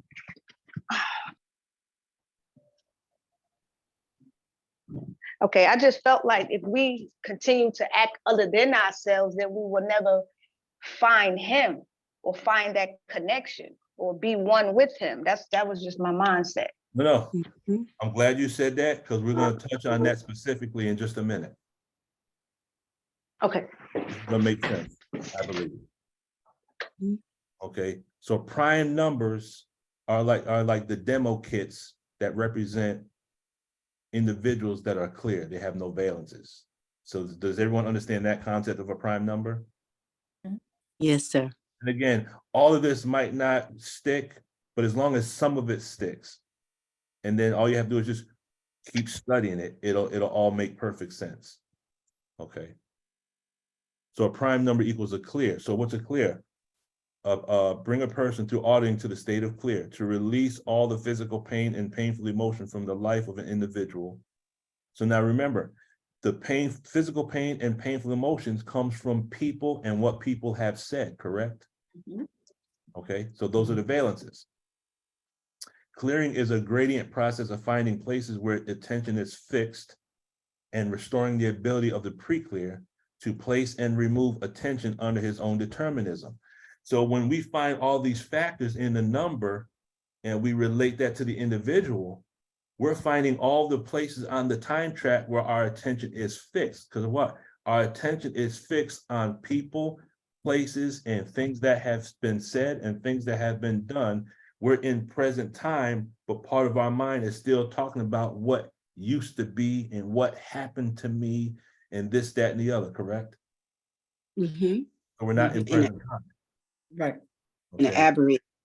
So a prime number as a demo kit is a number, all that stuff's not there. It's just me and God, that's it. So when you look at the minister, prime number, correct? Mhm. And three in number theory is called a polite number. So in number theory, they give names certain, they give numbers certain names. And a polite number is a number that is the sum total of the consecutive numbers that precede it. The number 3 is the first and only number, the first and only number that is the sum total of all of the numbers preceding it. Meaning what? 3 is equal to what? 1 and 2. Plus 2. 2. But now if we add the cipher in there, can we say 0 plus 1 plus 2 equals 3? Yes. Yes, sir. So then we're saying is when you see the minister, not only are you seeing the messenger and the savior, but you're seeing, you're going all the way back to the origin, correct? Yes, sir. Could we say that? Yes, sir. A star without equal. There you go, brother. Mm. Now, so now what's a composite number? Composite number would have to be almost like the opposite of a prime number. A composite number, a composite. So if I say 12 equals 1 times 12, okay? We say 12 is a multiple of 1 and 12. And then we say 12 has other multiples, right? We already covered this part. Yes, Yeah. sir. So when you look at 12, 12 is a composite or a composite number, meaning it has all these other numbers that make up what it is. So when 12 has all these factors, that means 12 is composite. In the language of Dianetics, we say 12 has other valences. And that we've already explained that, right? Yes, sir. Number 24, same thing. 24 is composite. So between the 24 and the 1, between the self and the God, there's these other personalities in between, correct? Right. Yes, sir. Those are valences. So the process as a cycle of action is you start with your number, you identify all the factors, and then you stop, list them in sequential order. And if your number is prime, you'll have a 1, and then you'll have a number, and that's all you'll have. If it's 1, other numbers, and then the number, that's composite. Prime number is like the believer. The composite number is someone else. Okay. So a composite is made up of distinct parts or elements. Go ahead, Brother Timothy. Yeah, I just wanted to say it made me think about like when you go to get audited and the auditor, asks you about different people in your life. It's like he's writing down names who passed, things like that. That reminds me of that when you were showing that about the factors. I'm glad you said that. Hold that thought, brother. Hold that thought. Yes, sir. So combining the typical or essential characteristics of individuals making up a group. So these are all the numbers that make up the multiple. These are all the factors. As a composite number contains the number 1 self and other numbers, what type of person could a composite number represent? So in the language of Dianetics, you have what's called a multivalent person, correct? So multivalent, what is a multivalent personality? Many personalities. Yes. Multivalent means having many. That's me. Huh? Remember, this is Zaki. I'm sorry. Remember, I was saying that before. Is it a such thing as that, and how can you get that audited out when you're in multiple valences from people around you that you don't even know? So I think that's yeah, that's what I was saying. I was like, just hang on because we're going to get there because you have mentioned something that was already worked in here. This is what you were talking about. You got some more, Sister Zakiya? Are you good? No, sir. No, I'm good. Okay. So multi means many and valence means powerful. Thus, multivalence means many powerfuls. So it embraces the phenomena of split personality the strange differences of personality in people in one and then another situation. But remember, these valences are connected to engrams, and these engrams may not be keyed in, correct? So a person could be a multivalent personality and not know it because the right situation hasn't keyed in or locked that engram. Does that make sense? Yes, To our Dianetic scientist, Brother Robin, is this all got ARC so far, brother? Is that Brother Robin that's on the user phone, iPhone? Maybe I'll click down later, okay. So now this can be viewed from a positive as well as a negative viewpoint, meaning a composite number. So we can carry the best personalities from our family members, but we can also carry the worst, correct? But just because we have a multivalent personality on another level, as far as the best from our family, does not necessarily make that negative, correct? Now we get to negative numbers. Composite numbers that also contain a negative number. Now, if God equals 1, we said that -1 equals who? Devil. Devil. What does negative mean? It means marked by denial, prohibition, or refusal. It means marked by absence, withholding, or removal of something positive. Key word in there is withholding. What is a withhold? Brother Robin, you still with us? He might be busy. Is that an engrammic command? Withhold? Not necessarily. Holder. Okay. That's a holder. That's a holder. But you know what? Same root word. A withhold represents something we've done that we don't tell people about. I remember years ago, Brother Abdul Sharif, he had a lecture he did. I still have the cassette tape. That shows how old it was, a cassette tape. He talked about the little black box. Does anyone remember the little black box? Little black box is something that we do that no one knows about except us and Allah. And that if anyone were to find out about it, it would bring shame to us. So we all have get rid of it? Well, some of us have probably, just by coming into the nation and being in the time that we've been here, we might have given up some of our withholds. Okay. But there's some things that we still do because unless there's individuals here that are from the mothership and are already clear, the rest of us, the Bible says all of our righteousness is as filthy rags in the eyes of the Lord. So all of us are wrestling with something. Okay, it reminds me in the Quran where Allah talks about he's aware of our shortcomings in the past and the shortcomings in the future. Yeah. So the black box could symbolize that as well. Yes, sir. That's exactly what the black box is. It's what is, there's a scripture, I can't remember in the Bible, it says, but blessed is the man whose sins God doth hide. Has anyone ever heard that before? Heard it, yes. Okay. So all of us are wrestling. So it's I would say it like this: we do certain things not because we choose to, but because we still have some aberrated behavior. We have a desire to get rid of it, and that's why we're studying the tech, because we have a desire to get rid of it. The minister says it like this: get rid of your guilt, because Allah knew who you were when he found us, correct? Okay. So the negative also means lacking positive qualities.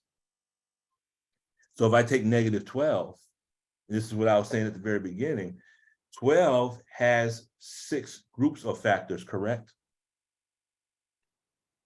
But yes, if you introduce a negative number, that doubles the number of factors that you have, because you don't know where the negative is hiding. So if I say -12, -12 can either be 1 times -12 or -1 times 12. So when you have a negative number, there's a mathematical property. I was going to go into it today, but I said I'll do it another time. It's called the distributive property, where you factor numbers out and you can separate the negative from the rest.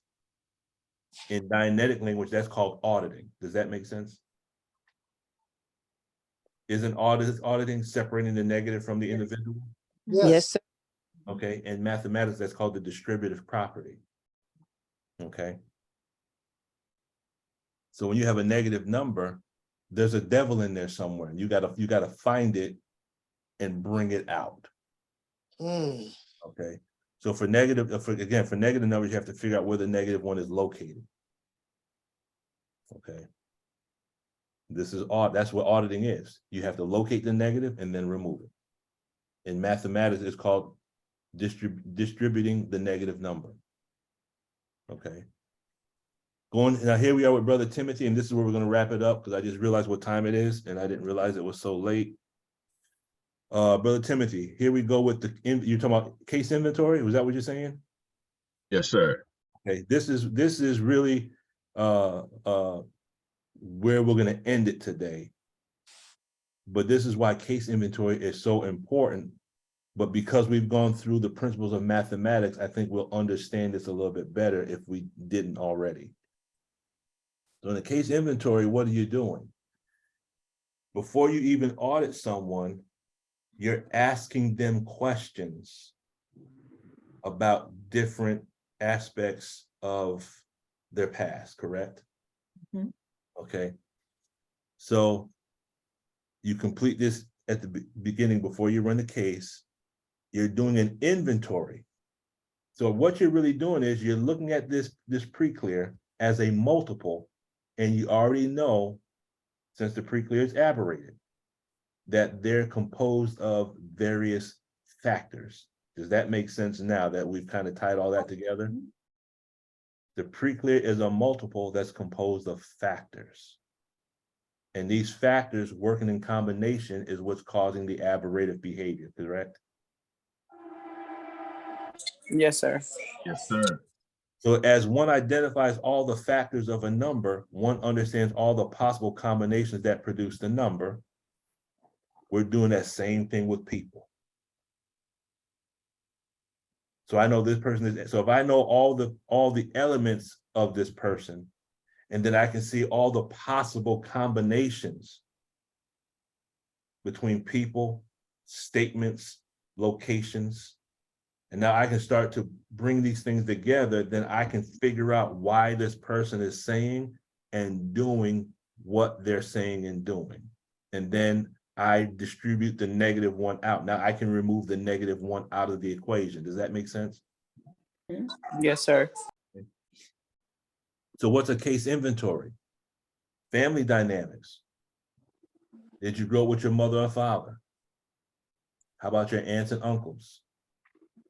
Grandfather, grandmother, great-grandfather, great-grandmother, cousins, siblings.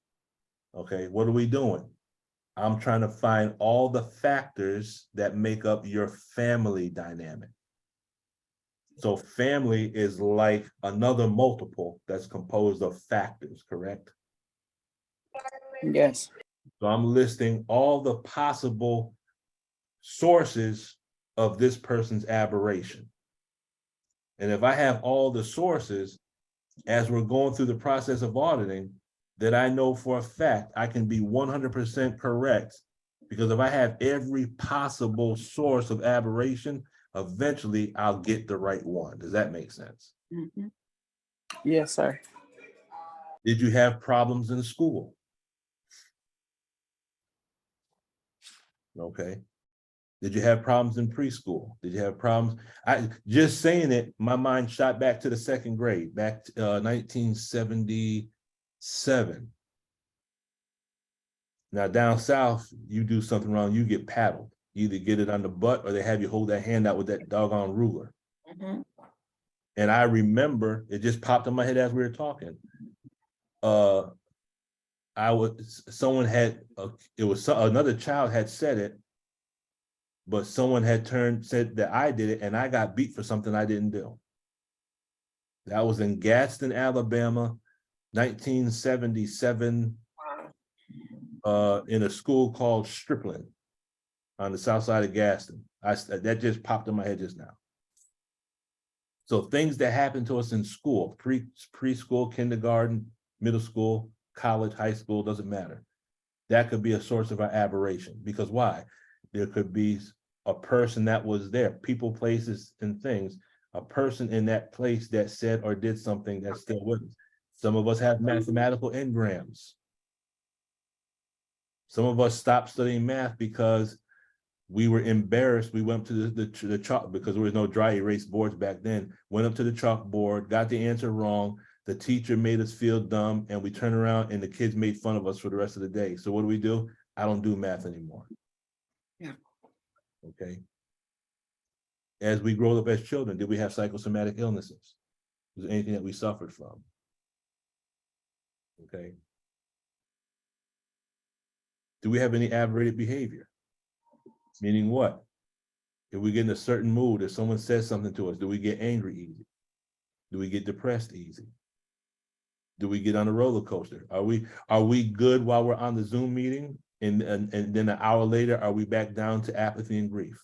What is it that's in our environment that's causing us to be from a tone scale of where we are right now, that we drop so fast 3 or 4 hours after we leave the Zoom meetings? How many of us have experienced that? How many of us experienced that after Ramadan, when we went from meeting every day to just going back to meeting twice a week? I did. Yes, sir.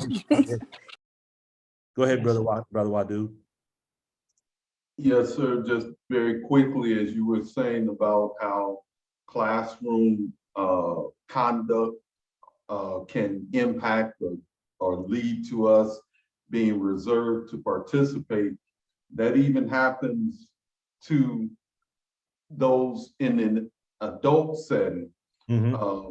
When we embark on bettering our education, if that's what we choose to do, where those around us who may not be our age will belittle us for any input that we may offer that is outside of the realm of their comprehension or thinking. And so finding safe spaces such as the educational platform that you mentioned earlier today is important for those of us that want to go back and learn something new or different, making certain that the environment is safe for us to express those thoughts and ideas that we come up with, so that we don't take on any further engrams. Yes, sir. Yes, sir. Thank you, brother. Do we have any circuits? Are there any phrases that we say? Any sayings? I catch myself saying certain things that my dad used to say. You know, I catch myself saying little phrases.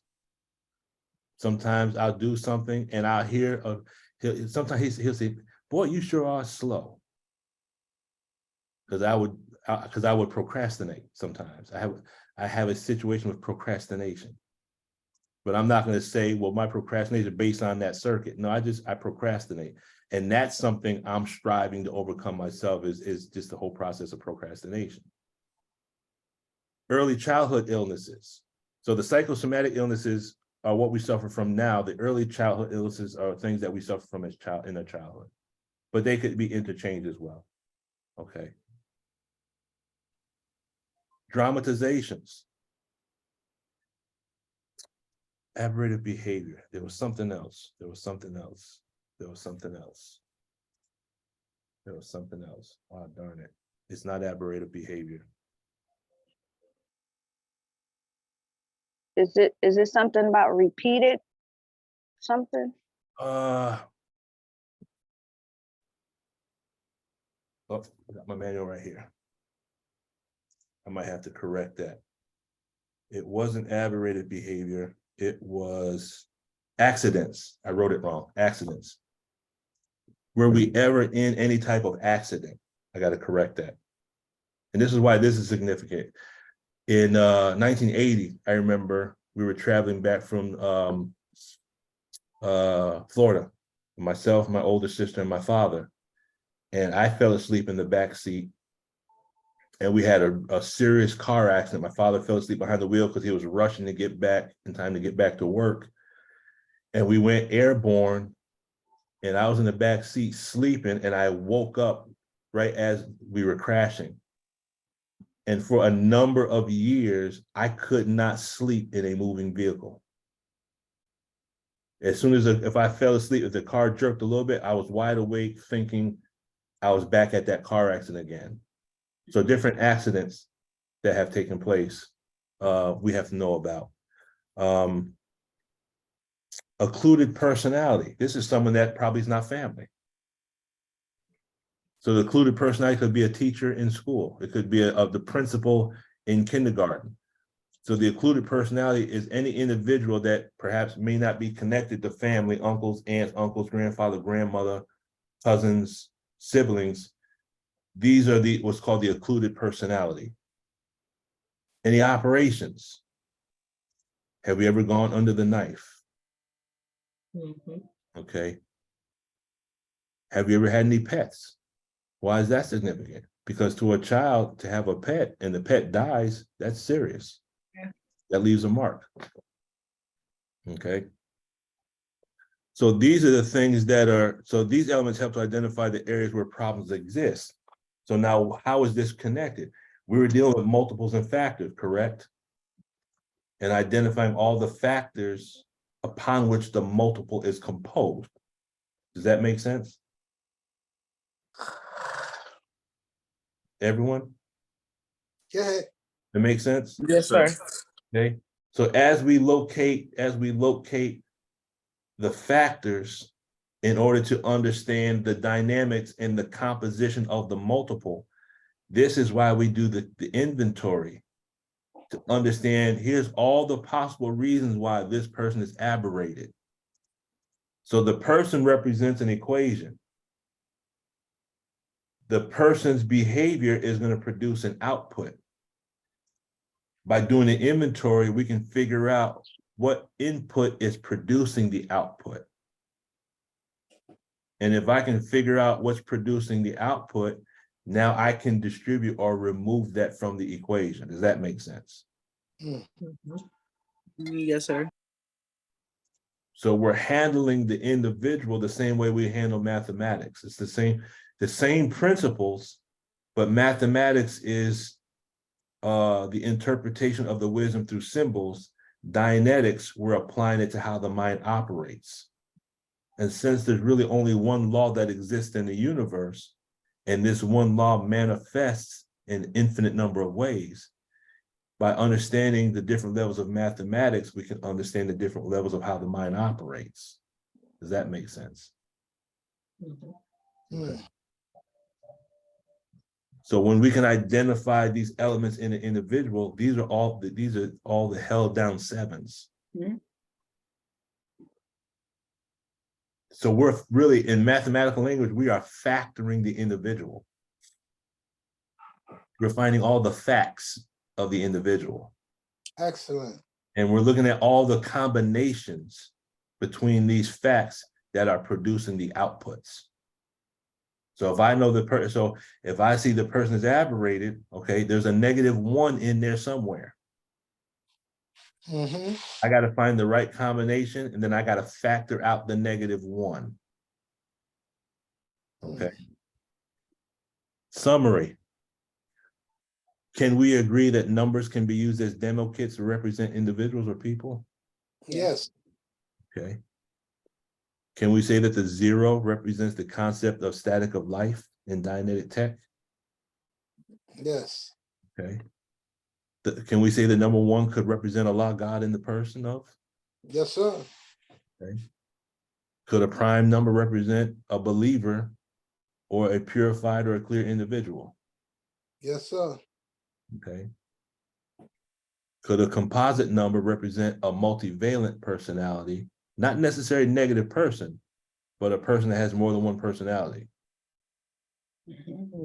Some of us are multivalent personalities, correct? I don't know who I'm talking to. That's right. And when we look in the mirror, we don't know who we're looking at. Are we looking at our grandfather? Are we looking at our father? Yeah. Are we looking at our mother? Because when someone talks to us, they feel like they're talking to our aunt, or, you know, and so-and-so used to say the same thing. Mm-hmm.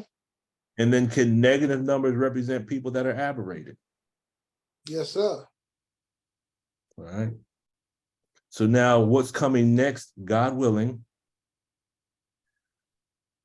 is possibly the theology of what's called number theory. And let me see if so that might be next. We might do this again next Wednesday for those that couldn't make it. And we want to pick up on what's called the theology of number theory. And possibly, let me see if I can pull up the other one.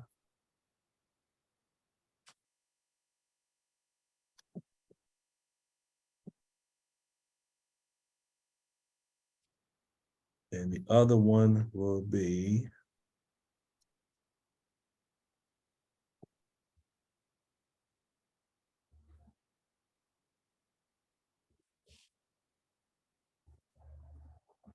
and this is what we were talking about at the very beginning.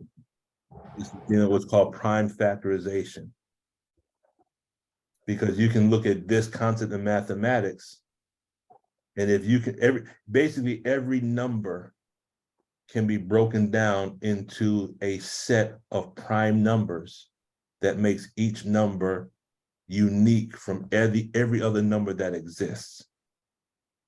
So what we're going to show on that is if the prime number represents the best part, that would imply that every individual in the Zoom meeting, if prime numbers represent people or numbers represent people, every one of us is composed of the best in different combinations. That if we can find the best in ourselves, then everything we factor out of ourselves will be the best. Does that make sense?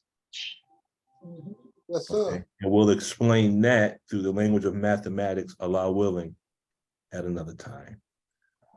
So with that, I will say, does anyone have any questions, thoughts? I didn't realize it was 1 o'clock. Good God Almighty. Does anyone have any thoughts, any questions, concerns, corrections, or comments before we close out? Yes, sir. I have a comment coming from the Quran where Allah talks about when the Messiah comes in the last days. I'm paraphrasing. There will be those who will be with him. They are known as the purified ones. So I thought that was very interesting when you raised that point. There'll be those with the Messiah who will be purified. Yes, I just want and we just want to strive to be part of it. We want to be there when the saints go marching in other words. Yes, sir. Anyone else? Thoughts, comments, concerns, questions, suggestions, corrections before we close out? Brother Timothy, did that explain the case inventory? Yes, sir. Absolutely, man. Absolutely, brother. This has been a beautiful call. I just apologize that it took. I couldn't see the clock on the one computer I was looking at. Otherwise, I would have ended this probably about half hour, 45 minutes ago. So, Certainly enjoyed it. Praise be to Allah. Does anyone have any thoughts as far as the next subject they would like to see covered with regards to the tech? Any suggestions or ideas or assignments you would like to provide? All right. How about closing the gap with the mind, maybe? Hold on. Closing the gap? Yes, in reference to the mind. Okay. To get closer with Allah. Okay. Hold on a second.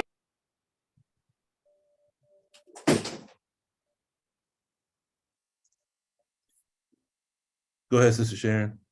Yes, sir. Just listening, and I was gonna comment before Sister Zakiya said something, but she just spoke about the mind. So I was thinking about Master Prophet Muhammad's mother and how Master Prophet Muhammad's father, Alphonse Muhammad, found her, in the Caucasus Mountains and cleaned her up. ran the, the devils out of her. And it was like, did he run them out of her physically or mentally? He cleaned her mind up, made her clear so that she could give birth to a God. So, I mean, it's just so deep. My mind went somewhere else. I know we're about to get off, but and then thinking about the Honorable Elijah Muhammad, how Master Muhammad, cleaned his mind up and prepared his mind in 3.5 years and made him a God. So we have that same potential. It's just submitting to what the Honorable Minister Louis Farrakhan is giving us and giving me, and not being afraid to say, look, I don't know how to read. I don't know how to comprehend because I wasn't taught right. I wasn't treated right, in grammar school, coming all the way up to college. So for me, just being in full submission to what it is that we're given is only to better myself. It's only to better us. To bring us to that clear state, that purer state. So that's all I had. Thank you. I think with the tools that the minister has given us, with regards to our bridge of books, Message to the Black Man, How to Eat to Live, book 1 and book 2, self-improvement, because that's our bridge. And you connect that to the tools of the Dianetic, study tech. I believe by staying in harmony with the minister has instructed us to do, that we'll grow into that. There's no doubt in my mind. Yes, sir. I can see in my own personal space of, as I'm studying different things, my mind sometimes is moving so fast with what I'm studying, I have to stop and take a break because my mind starts to kind of, for lack of a better word, it starts to go a little too fast. Yes, sir. I start to see certain things to the point where some nights I can't sleep. I'll be up laying in the bed looking at the ceiling thinking about mathematical equations because I can't flip the switch and turn my brain off. Yes, sir. Well. Yes, sir. Brother Lukman, did we ever talk about the brown germ? No, but I'll write that down. Yeah, I wanted to first find out, is the brown germ considered an engram? And just from listening to Mother Tanetta's lectures, I know she talked about how having that brown germ, you can't make it to the hereafter, is not accepted. And the brown germ is also trying to win, to not allow us to make it to the hereafter. So I wanted to learn more about that. Well, brown germ versus the engrams. Okay, I'll say it like this. The closest I could come to explaining that would be based on my thought that the brown germ would possibly represent the reactive mind. Right. Possibly. And the reactive mind is the engram bank. So when we're talking about engrams, we're talking about reactive mind. You know how we were talking about multiples and factors? The reactive mind is the multiple and the engrams are the factors. It's the engrams that compose the reactive mind. Does that make sense? Yes, sir. Now, the closest I can come to answering that question is this. The Most High Elijah Muhammad mentions in Our Savior Has Arrived, during that 20-year period, that our mind will be made clean and the brown germ would be removed and we would not be able to sin. Based on the language, this is just my opinion, based on the language, it would seem as though the brown germ would be equivalent to the reactive mind. That's just based on my understanding at this point. But when we're talking about the reactive mind, we are talking about the removal of the engrams. Yes, sir. Our sins in the present, are based on the valences and dramatizations of things on our time track. So when the minister says we're going to be saved from the sins of other people, certain things we do now, it's not even based on us. but we haven't gotten to the root of it yet. And that's why we can't stop doing it. But there's things that we do, we don't have the desire to do it, but either addiction or compulsion or through habit, we do it. We have a desire to stop, but we can't. We got to get to the root of it. Question. Yeah. That's the closest I Addiction, can think of. compulsive, and habit. So- The three that you just mentioned, the addiction, compulsive, and habit, reminds me of the self-accusing spirit, subconscious thought, and the mental telepathy. But that's all. Okay, those could be the inverses then. The brown germ, when you mentioned that the brown germ will be removed, so we're talking about something that's not physical. Is that right? Well, I'll say like this. It's a mindset. I would say on one level, it is physical. From And what this is why I was, perspective? go ahead. From what perspective you say it would be physical? Okay. Because for thought to have velocity, thought would also have to have mass, because velocity is distance over time.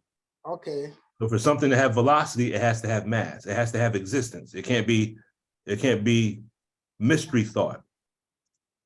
So when you think of thought, and if you think of the physical body as the reactive mind, that means the negative thoughts have to be recorded somewhere. So it is a, yeah. So if we understand that certain chemistry, now we're dealing with hormones and we're dealing with neuroscience, we're dealing with chemistry, we're dealing with atoms, we're dealing with molecules.